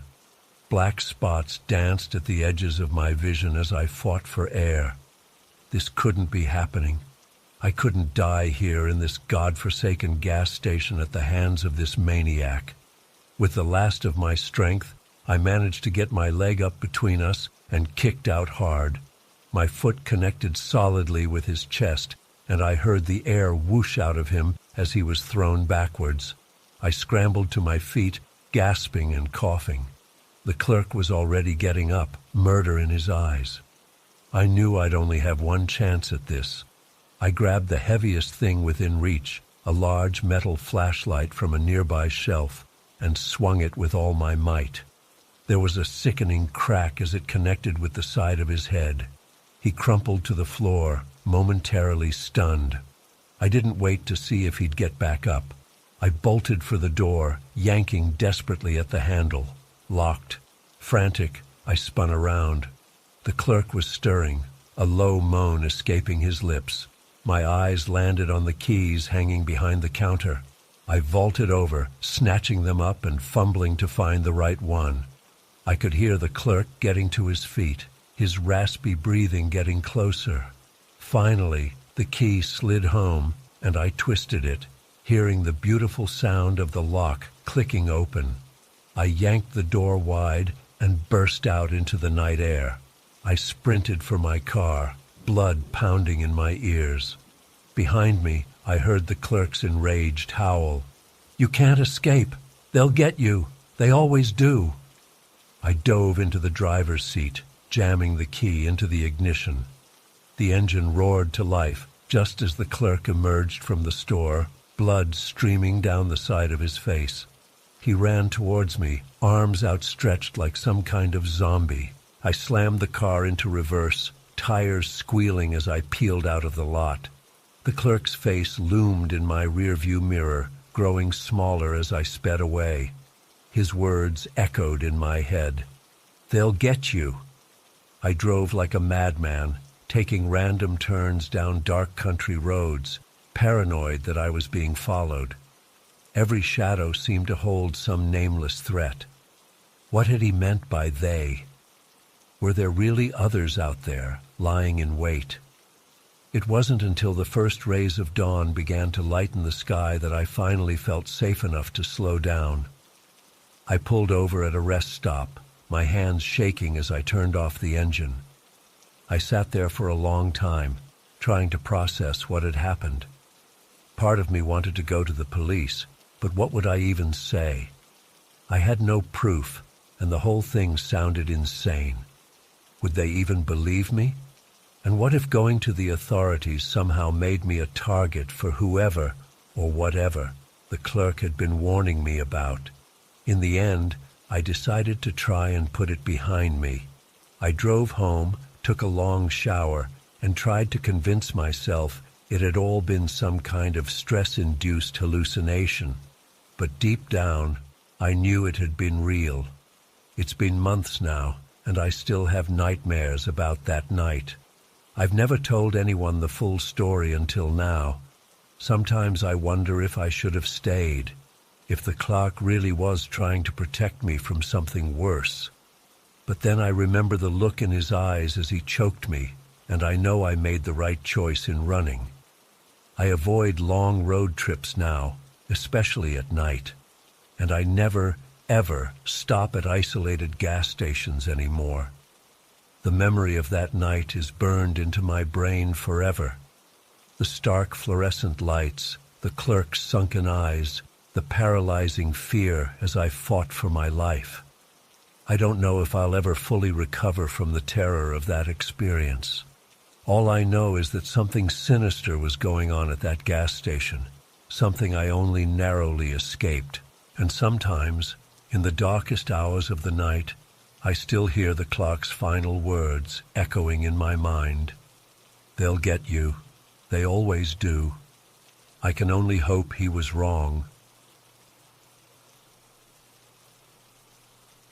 It was a crisp autumn evening when I set out, my camera bag slung over my shoulder and a flashlight in hand.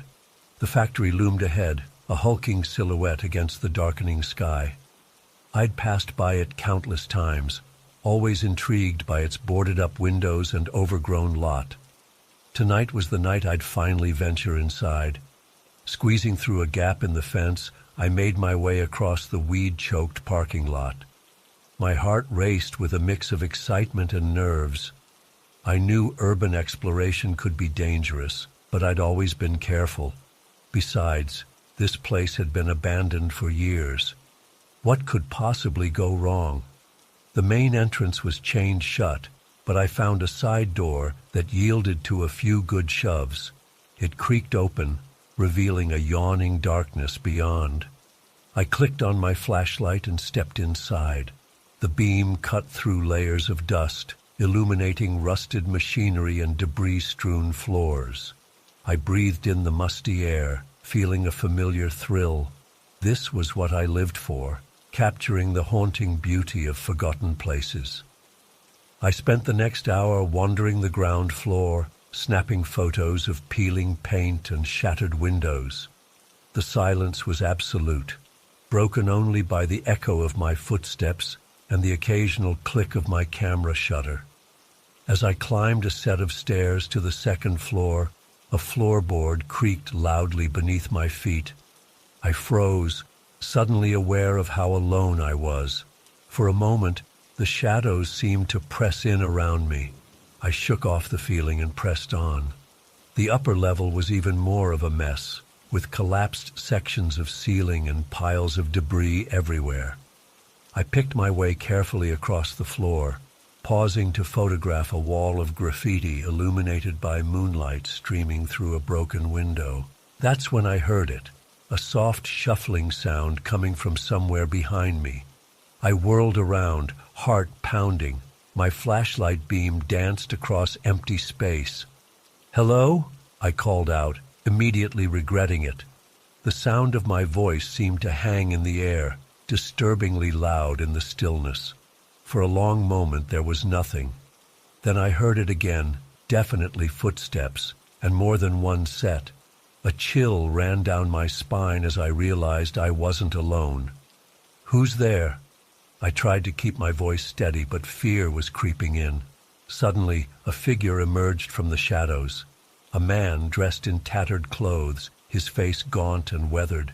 Behind him, I could make out several more shapes moving in the darkness. "Well, well," the man said, his voice rough. "Looks like we got ourselves a trespasser, boys." As he stepped closer, I could smell the reek of alcohol on his breath. My mind raced. These must be squatters, people who'd made this abandoned factory their home, and I'd just invaded their space. "I'm sorry," I stammered, taking a step back. "I didn't know anyone was here. I'm just a photographer.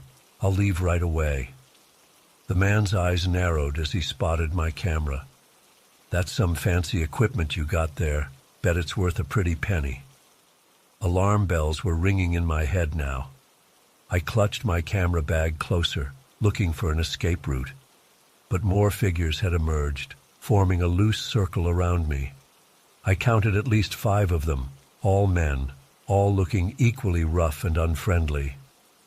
"Look, I don't want any trouble," I said, trying to keep my voice calm.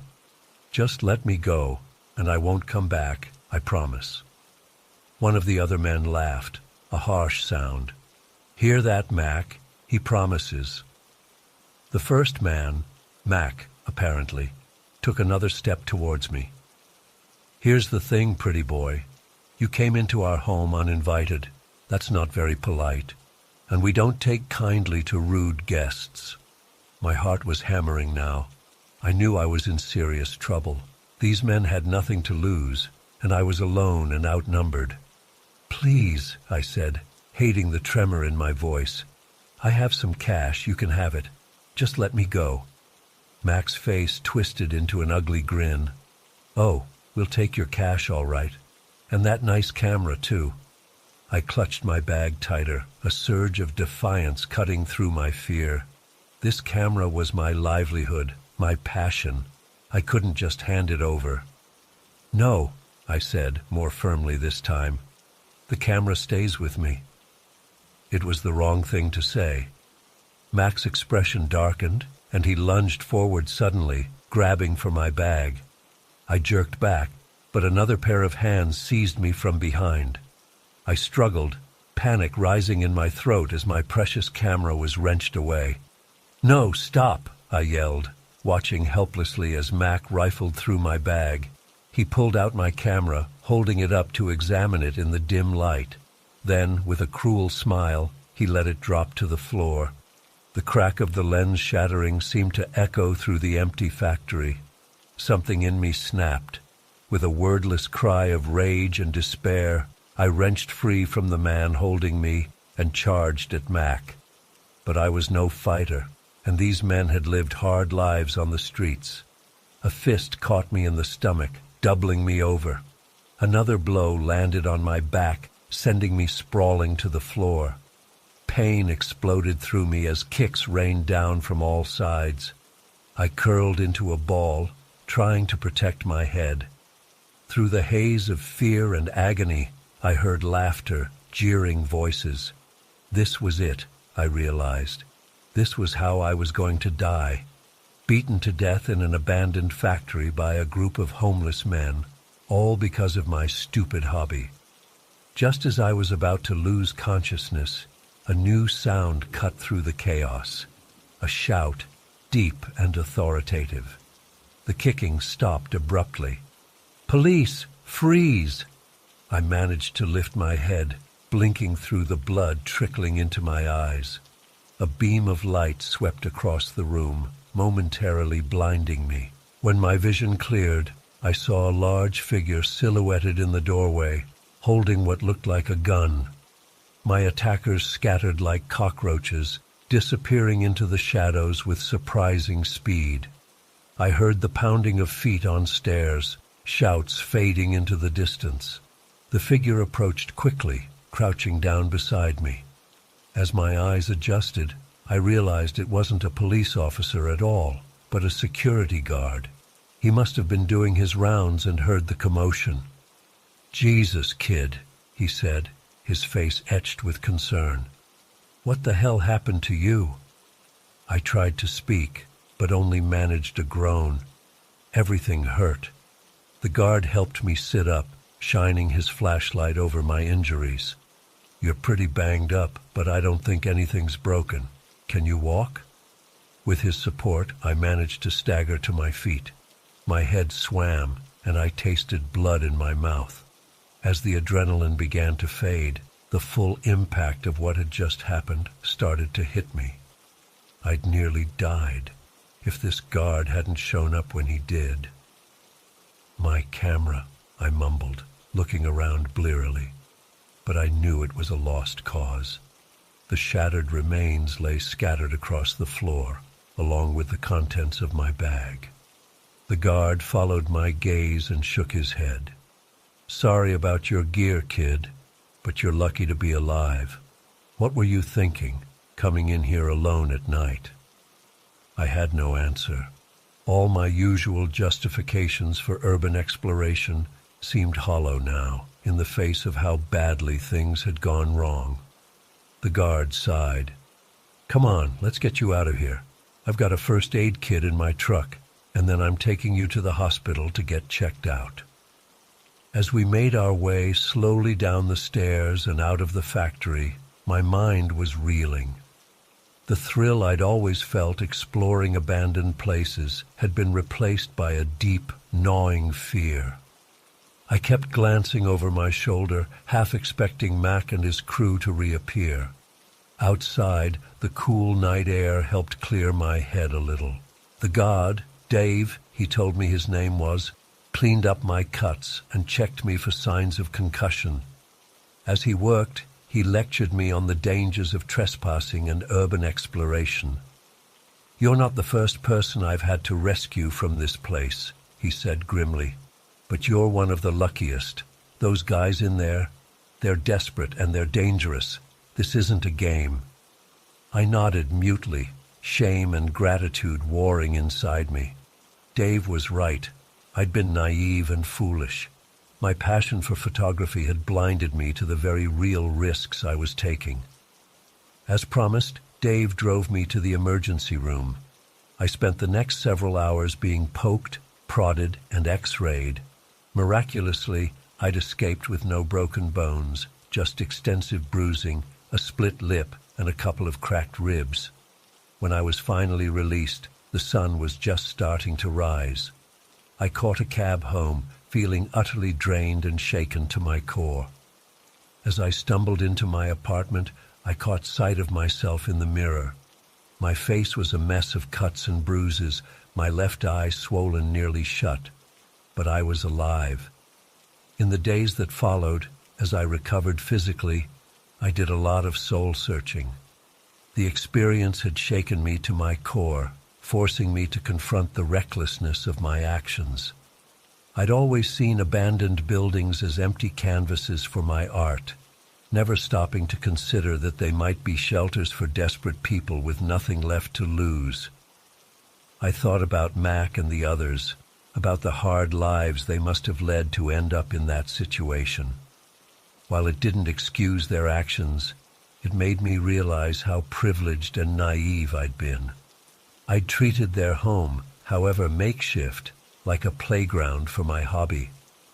As my injuries healed, I made some decisions. I wouldn't give up urban photography entirely. It was still my passion. But I would approach it differently from now on. No more solo night explorations, no more trespassing. I'd stick to legal, permitted access, and always bring a partner. More importantly, I decided to use my skills to shed light on the issue of homelessness in our city. I reached out to local shelters and organizations, offering to document their work and the stories of the people they helped. That night in the factory changed me profoundly.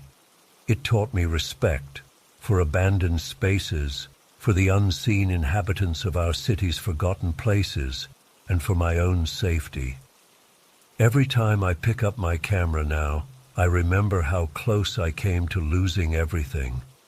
It's a sobering reminder that sometimes the most powerful images are the ones we capture with our eyes open to the full reality around us, both beautiful and harsh. Around 2 a.m., I heard a noise coming from the loading dock area. At first I thought it was just the wind, but then I heard it again, a metallic scraping sound, like someone trying to force open one of the bay doors. My heart started racing. I was all alone in this huge, empty building, miles from help. I crept towards the source of the noise, trying to stay calm. As I got closer, I could hear hushed voices and more sounds of metal on metal. Someone was definitely breaking in.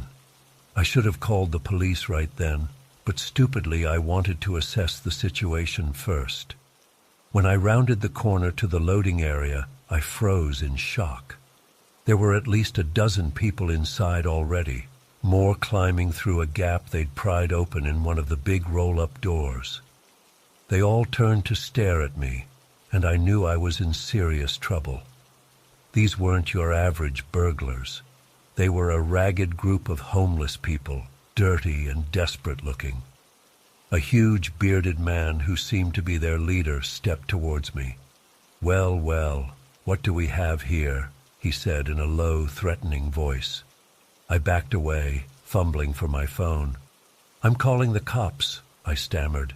Quick as lightning, the big man lunged forward and knocked the phone from my hand. It skittered across the floor, and another guy stomped on it, shattering the screen. "No cops," the leader growled. "You're going to be real quiet and do exactly what we say." I was surrounded now, a circle of hostile faces glaring at me in the dim light. I've never felt so helpless and afraid. "Please," I said. "I'm just doing my job. I don't want any trouble." The bearded man laughed coldly. "Your job, huh?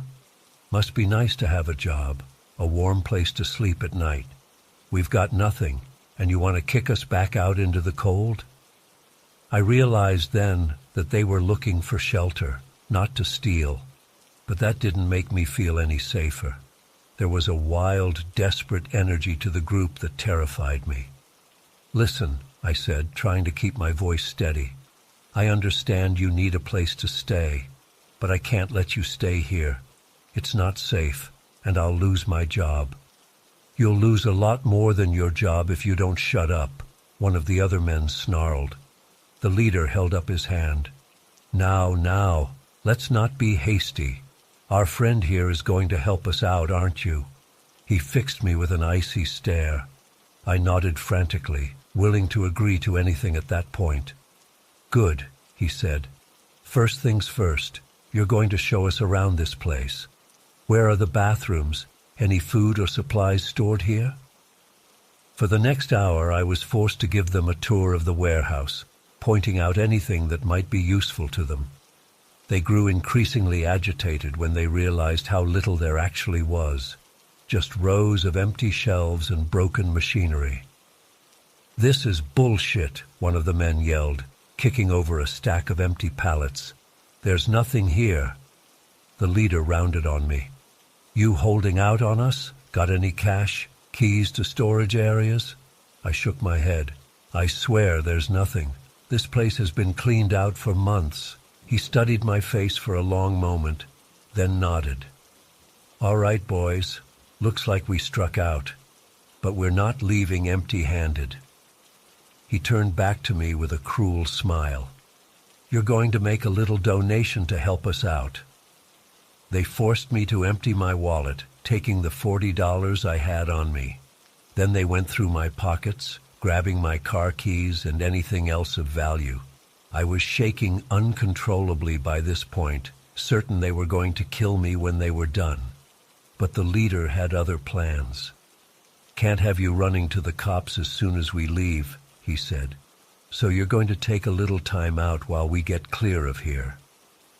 Two of the bigger guys grabbed my arms and started dragging me deeper into the warehouse.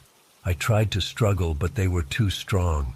We ended up in a small office area in the back.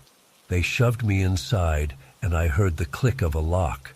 "Sit tight," the leader called through the door. "We'll let you out in a few hours, and if you know what's good for you, you'll forget you ever saw us. Because we know who you are now, and we can find you if we need to. Understand?" I managed to croak out a yes. Then I was alone in the pitch-black room, the sound of their footsteps fading away. Those next few hours were the longest of my life. I was trapped in total darkness, jumping at every little sound, imagining the horrible things they might do to me. What if they changed their minds and came back? What if they just left me here to die? I don't know exactly how long I was in there. It felt like days, but was probably only 3 or 4 hours. Finally, I heard movement outside the door. My whole body tensed, ready for the worst. But when the door opened, the warehouse was silent and empty. They were gone. I ran out of there as fast as I could, not even bothering to finish my shift. I drove home in a daze, still shaking. I called my boss as soon as I got home and quit on the spot. There was no way I was going back there. It's been months now, but I still have nightmares about that night. I'm constantly looking over my shoulder, terrified I'll see that bearded man following me. I can't shake the feeling that they're out there, waiting to make good on their threats if I ever talk. I know I should have gone to the police, but the fear is too strong. What if they found out? What if they came for me or my family? So I've kept quiet, carrying this awful secret. Sometimes I wonder if it even really happened. It all seems so surreal now. But then I'll catch a glimpse of a bearded homeless man on the street and panic sets in. I don't know if I'll ever feel safe again. That one night changed everything, and I don't know how to get past it. I just hope that by sharing this anonymously, maybe I can start to process it and move on. But the fear remains, always there in the back of my mind, waiting to consume me again. But that night, everything changed in an instant. I was on the 15th floor, pushing my cleaning cart down the dimly lit hallway. As I turned the corner, I heard muffled voices coming from one of the offices. That was odd. The building should have been empty at this hour. Curious, I crept closer to investigate. Through the frosted glass of the office door, I could make out the silhouettes of 3 men. They were hunched over something on a desk, speaking in hushed but urgent tones. A chill ran down my spine as I caught a glimpse of what looked like the barrel of a gun. My heart started racing. This was no late-night meeting. I was witnessing a robbery in progress. I backed away as quietly as I could, praying they hadn't noticed me. But in my haste, I accidentally bumped my cart against the wall. The noise echoed down the empty hallway like a gunshot. "What was that?" I heard one of the men say sharply. "Go check it out." Panic coursed through me. I abandoned my cart and ran, desperately looking for somewhere to hide. I ducked into a supply closet just as I heard footsteps approaching. Crouching behind some shelves, I held my breath and willed my hammering heart to be quiet. The footsteps drew closer, then paused right outside the closet door. I could see the shadow of feet in the gap underneath. For several agonizing seconds, I was certain I was about to be discovered, but then the feet moved on, continuing down the hall. I let out a shaky breath, my whole body trembling. What the hell was I going to do? I was trapped on this floor with 3 armed robbers between me and the elevators. My mind raced, trying to think of a way out of this nightmare. Then I remembered my phone. With shaking hands, I pulled it out and dialed 911. "Please," I whispered desperately when the operator answered. "I need help. There are robbers in the Millennium Tower on Michigan Avenue, 15th floor. They have guns. Please hurry." The operator assured me help was on the way and told me to stay hidden. I ended the call and switched my phone to silent mode, acutely aware of how exposed I was. Every tiny sound, the hum of the air conditioning, the creak of the building settling, made me flinch. After what felt like an eternity, I heard the men's voices again, closer this time. They were methodically searching the floor, looking for me. Cold sweat trickled down my back as I realized they weren't going to give up until they found me. I had to move. Gathering every ounce of courage, I eased open the closet door and peeked out. The hallway was clear for the moment. Heart in my throat, I slipped out and moved as quickly and quietly as I could toward the emergency stairwell at the far end of the floor. I had almost reached it when I heard a shout behind me. "There he is!" Abandoning stealth, I broke into a sprint. I slammed through the stairwell door and started racing down the stairs, taking them 3 at a time. Above me, I could hear the pounding of feet as the robbers gave chase. My legs burned as I flew down flight after flight. I had no plan beyond putting as much distance between me and my pursuers as possible. As I reached the 10th floor landing, a bullet whizzed past my head and smashed into the wall. The sound was deafening in the enclosed space. Panic gave me a fresh burst of speed. I burst out of the stairwell onto the 10th floor, hoping to lose them in the maze of cubicles and conference rooms. I zigzagged through the office, ducking low to stay out of sight. Behind me, I could hear the men spreading out to search. They were moving more cautiously now, wary of making noise that might alert anyone outside. But that caution was giving me a chance to catch my breath and think. I found myself in a large open-plan area with rows of desks. Spotting a half-open supply cabinet, I squeezed inside and pulled the door mostly closed, leaving just a crack to peer out. I tried to quiet my ragged breathing as I heard footsteps approaching. 2 of the men entered my field of view, both holding pistols. They moved slowly between the desks, checking under and behind each one. I could see their faces clearly now. One was tall and thin with a scraggly beard, the other shorter and stockier with close-cropped hair. They looked nervous and on edge. "Where the hell did he go?" the bearded one muttered. "We need to find him and get out of here before the cops show up." "Maybe he made it to another floor," his partner replied. "Let's check the stairwell again." As they moved away, I allowed myself to breathe again. But I knew I couldn't stay here.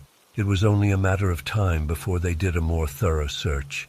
I had to keep moving. I slipped out of the cabinet and crawled on my hands and knees toward the far side of the room, using the desks as cover. Just as I reached the edge of the open area, I heard a shout from behind me. "Over there! I saw movement!" I scrambled to my feet and ran, no longer bothering with stealth. I could hear them in pursuit, gaining on me quickly. I rounded a corner and found myself in a long hallway lined with offices. About halfway down, I spotted an open door. Without slowing, I darted inside and slammed the door shut behind me. It was some kind of executive office, with floor-to-ceiling windows offering a dizzying view of the Chicago skyline. I fumbled with the lock, my sweaty hands slipping on the handle. Just as I heard footsteps approaching, the lock clicked into place. I backed away from the door, looking frantically for another way out. But I was trapped. The windows didn't open, and the only other exit was a private bathroom. The footsteps stopped outside, and I heard the rattling of the doorknob. "It's locked," one of them said. "He's got to be in there. Shoot the lock." Terror gripped me as I realized what was about to happen. In desperation, I grabbed a heavy marble paperweight from the desk and smashed it against the window with all my strength. To my shock and relief, the glass shattered. Cool night air rushed in as I cleared away the remaining shards. Behind me, I could hear the men trying to kick down the door. It wouldn't hold for long. I looked out at the yawning drop to the street far below, then at the ledge running along the side of the building. It was narrow, maybe a foot wide at most, but it was my only chance. Taking a deep breath, I climbed out onto the ledge. My whole body was shaking as I pressed myself against the building, inching sideways. I tried not to look down, focusing instead on the office windows ahead of me. If I could just make it to the next one that was open or breakable. The sound of splintering wood told me the robbers had broken through the door. I heard a curse of frustration, then running footsteps fading away. They must have assumed I'd somehow escaped and were racing to cut me off. I allowed myself a moment of relief before continuing my perilous journey along the ledge. The wind whipped at my clothes, threatening to tear me away from my precarious perch. My fingers were numb with cold and fear as they scrabbled for purchase on the smooth concrete. After what felt like hours but was probably only minutes, I reached another window that looked breakable. Using my elbow, I smashed through it and tumbled inside, gasping and shaking. I found myself in another office, this one mercifully empty. I staggered to the door and peered out into the hallway. It was clear for the moment, but I could hear voices in the distance. They were still searching for me. My legs felt like jelly as I made my way toward the elevators. I jabbed frantically at the call button, praying for it to arrive before the robbers found me. When the doors finally slid open, I nearly wept with relief. I rode down to the lobby in a daze, half expecting the men to be waiting for me when the doors opened. But the lobby was empty, save for two very surprised-looking security guards. "The police," I gasped. "Did they come?" Before they could answer, a flood of cops burst through the main entrance, weapons drawn. In a blur of motion and shouted commands, I found myself being ushered outside to a waiting ambulance. As the paramedics checked me over, I saw more police cars arriving. A SWAT team poured into the building. It was over. I was safe. In the days that followed, I learned the full story. The men were part of a sophisticated theft ring that had been targeting high-rise buildings across the Midwest. They disabled the security systems and were in the process of stealing sensitive financial data when I stumbled upon them. Thanks to my actions, the entire ring was eventually brought down. I was hailed as a hero in the local news, but honestly, I still have nightmares about that night. Every time I close my eyes, I'm back on that ledge, the empty air yawning beneath me. I quit my job at the Millennium Tower. I couldn't bear to set foot in the place again. These days, I work days at a small accounting firm. The pay isn't as good, but at least I know I'll never again find myself in a life-or-death game of cat and mouse in the middle of the night. But sometimes, when I look up at the glittering skyscrapers of Chicago's skyline, I remember the fear, the adrenaline, the sheer will to survive that carried me through that terrible night. And I wonder if I'll ever feel so intensely, terrifyingly alive again.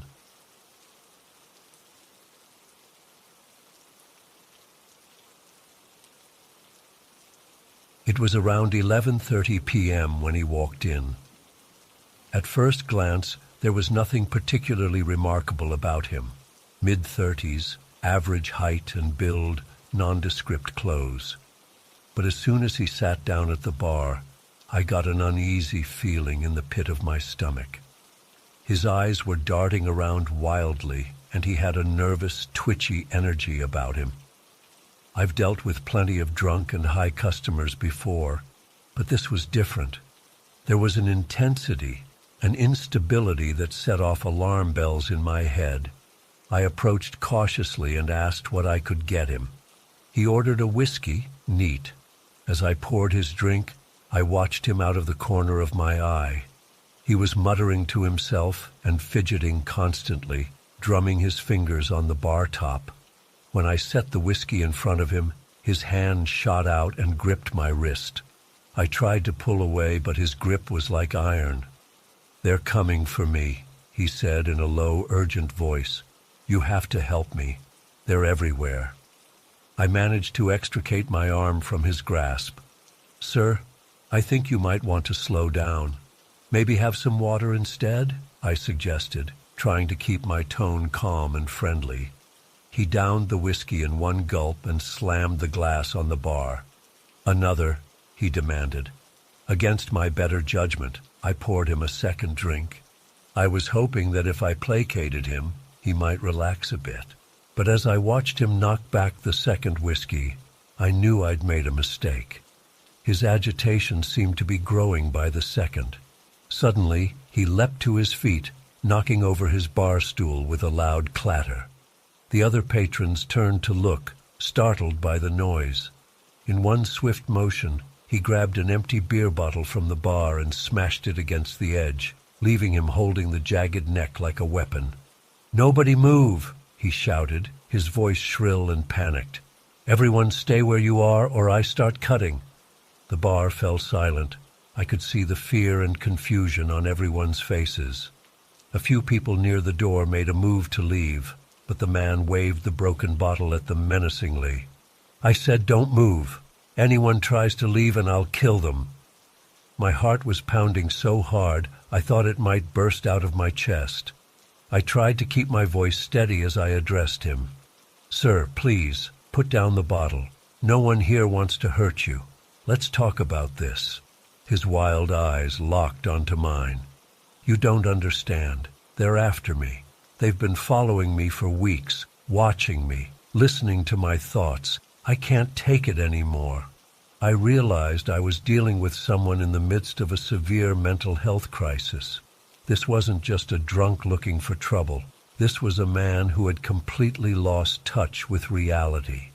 And now he had a bar full of terrified people at his mercy. "I hear you," I said, trying to project a calm I definitely didn't feel. "That must be really scary. But these people here aren't involved in any of that. They're just regular folks trying to have a drink. Why don't you let them go and you and I can talk about what's going on?" For a moment, I thought I might be getting through to him. But then his face contorted in rage. "You're one of them," he screamed. "You're trying to trick me."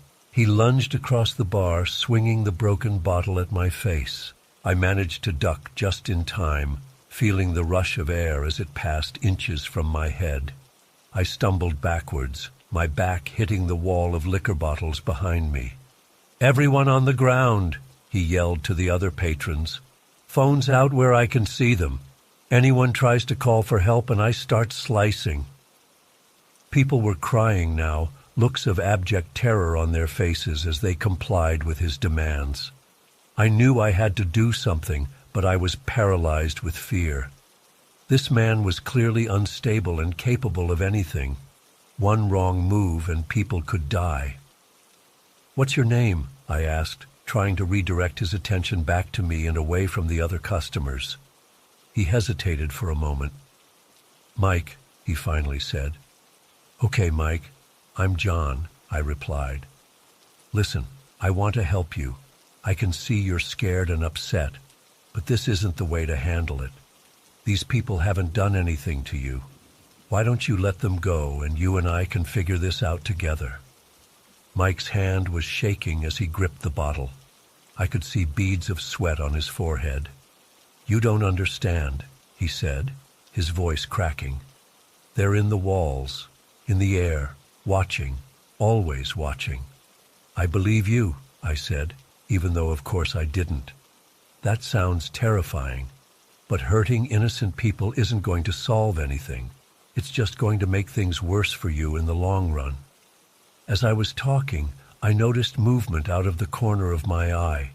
One of the customers, A big guy who looked like he might have military or law enforcement training was slowly inching his way towards Mike. I knew I had to keep Mike distracted. "Tell me more about what's been happening," I prompted. "How long have they been after you?" As Mike launched into a rambling, paranoid diatribe about government agents and mind control devices, I saw the other man getting closer and closer. My heart was in my throat. If this went wrong, it could end in bloodshed. Just as the man was about to make his move, Mike whirled around. "What are you doing?" he screamed. He slashed wildly with the bottle, catching the man across the arm.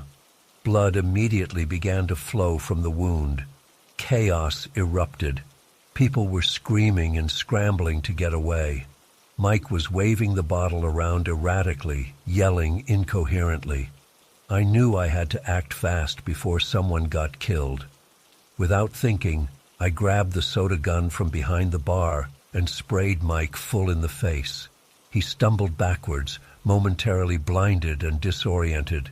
In that split second, I vaulted over the bar and tackled him to the ground. We grappled on the floor, rolling around as I tried to get the bottle away from him.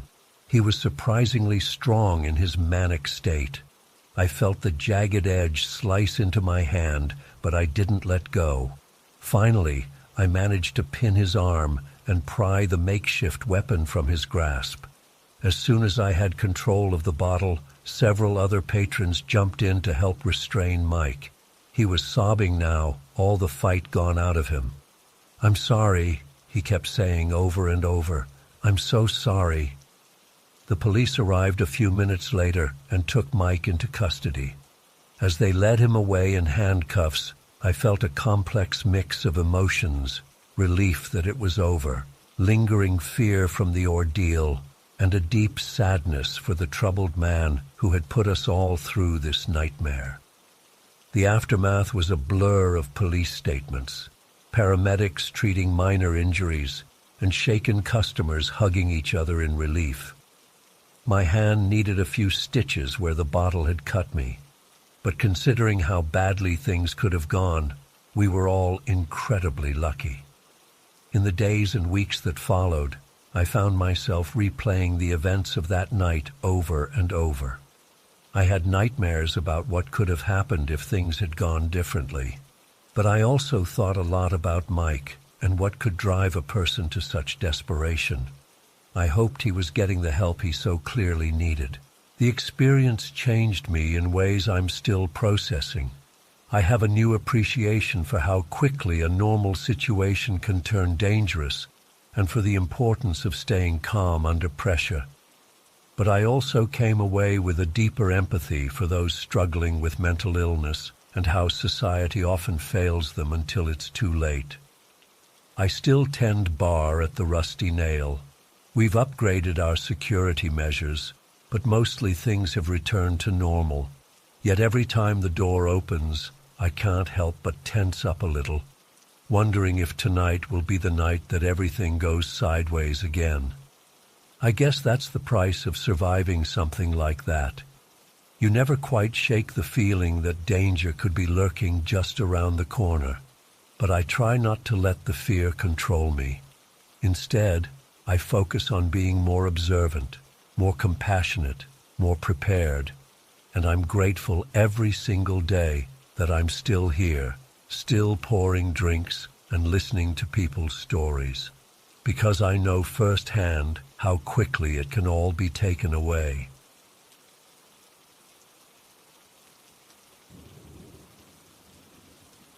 Around 11 p.m., I was making my usual rounds through the vast expanse of the parking lot. The air was cool, and a light fog had settled in, creating an eerie atmosphere. As I walked past a row of cars, I heard a faint metallic scraping sound. At first, I thought it might be a raccoon or some other animal rummaging through the trash cans, but something about it made me pause. I slowly made my way towards the source of the noise, my hand instinctively moving to the flashlight on my belt. As I rounded the corner of a large SUV, I froze. There, crouched beside a sleek black sedan, were two men dressed in dark clothing. One was working on the car's lock with some kind of tool, while the other kept watch. My heart started racing, and I could feel sweat beading on my forehead. I'd never encountered anything like this before. Sure, we'd had a few drunk fans causing trouble after games, but nothing as serious as a car theft in progress. For a moment, I considered just walking away and pretending I hadn't seen anything. But I knew I couldn't do that.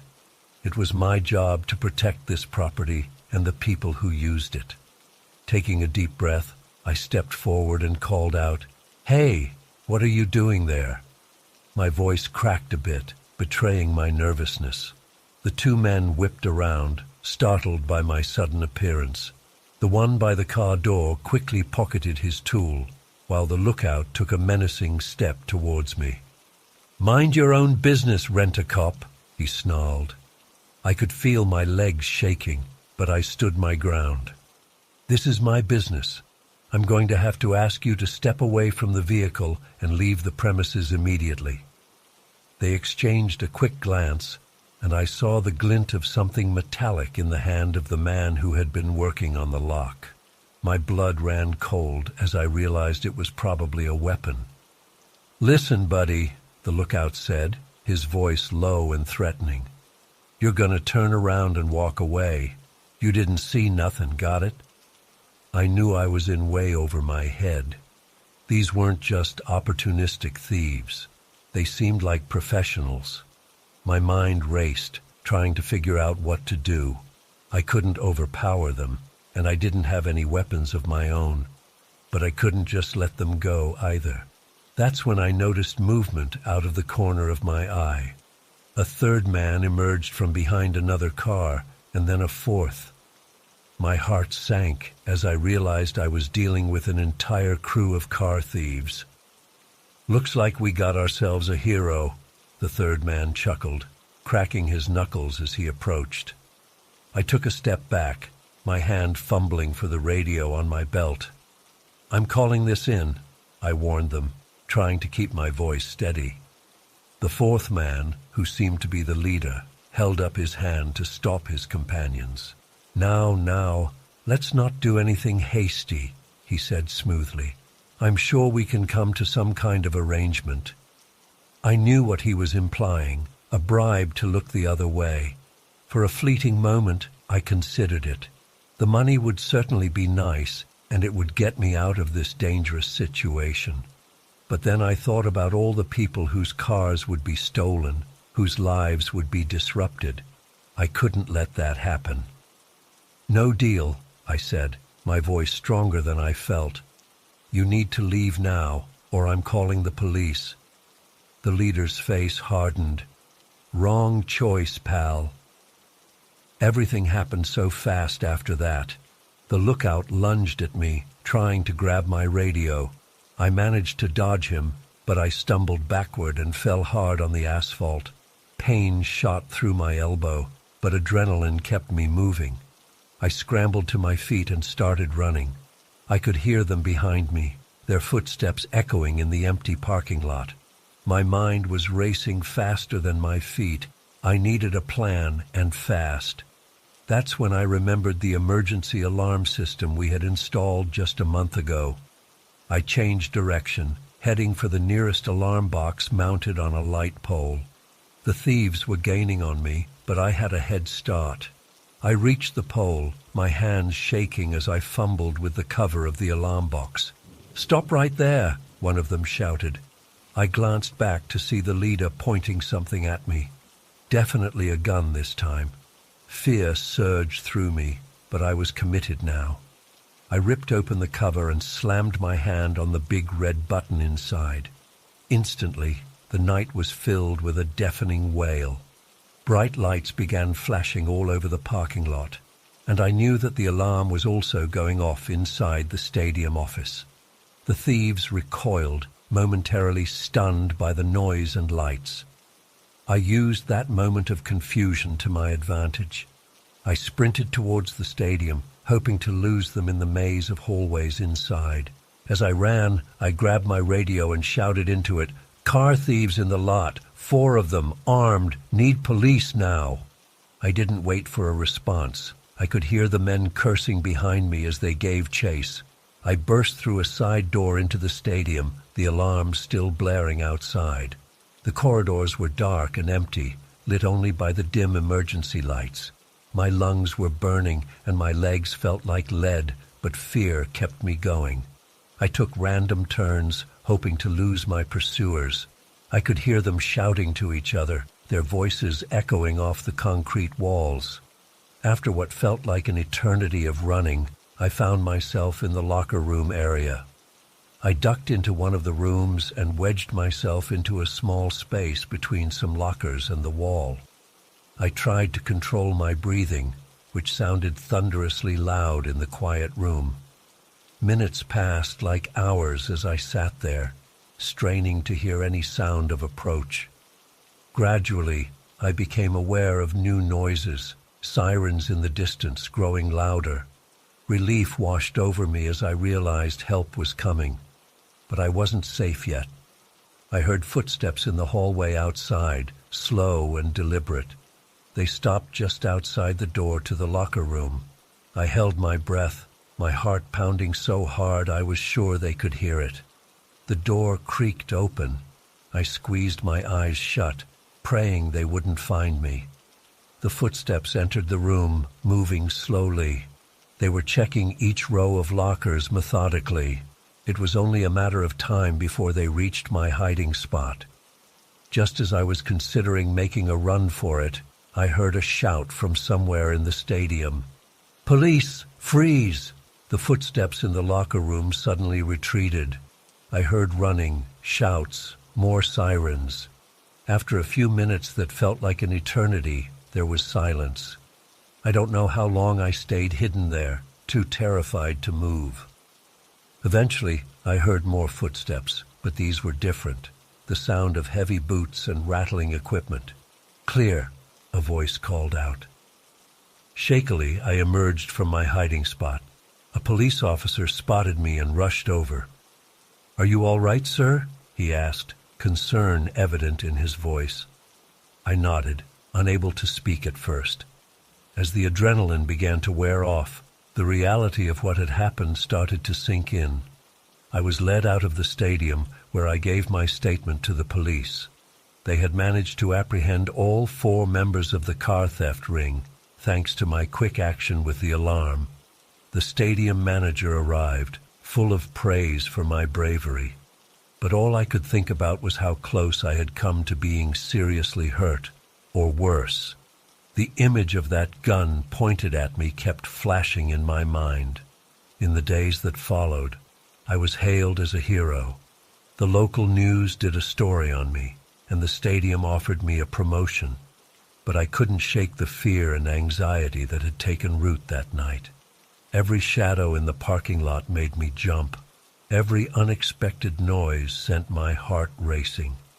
After 2 weeks of sleepless nights and constant anxiety, I made the difficult decision to quit my job. The stadium management was understanding, even offering to help me find a less stressful position elsewhere. But I knew I needed time to process what had happened and recover from the trauma. It's been 6 months since that night, and I still have nightmares sometimes. But I've also gained a new appreciation for life and for the bravery of those who put themselves in harm's way to protect others. I may not be a security guard anymore, but I carry the lessons I learned that night with me always, about courage, quick thinking, and the importance of doing what's right, even when it's scary. I don't know if I'll ever fully shake the fear that experience instilled in me, but I'm working on it day by day. And who knows, maybe someday I'll find a way to use what I learned to help others. For now, though, I'm just grateful to be safe and to have played a part in stopping those criminals. It's a night I'll never forget, for better or for worse.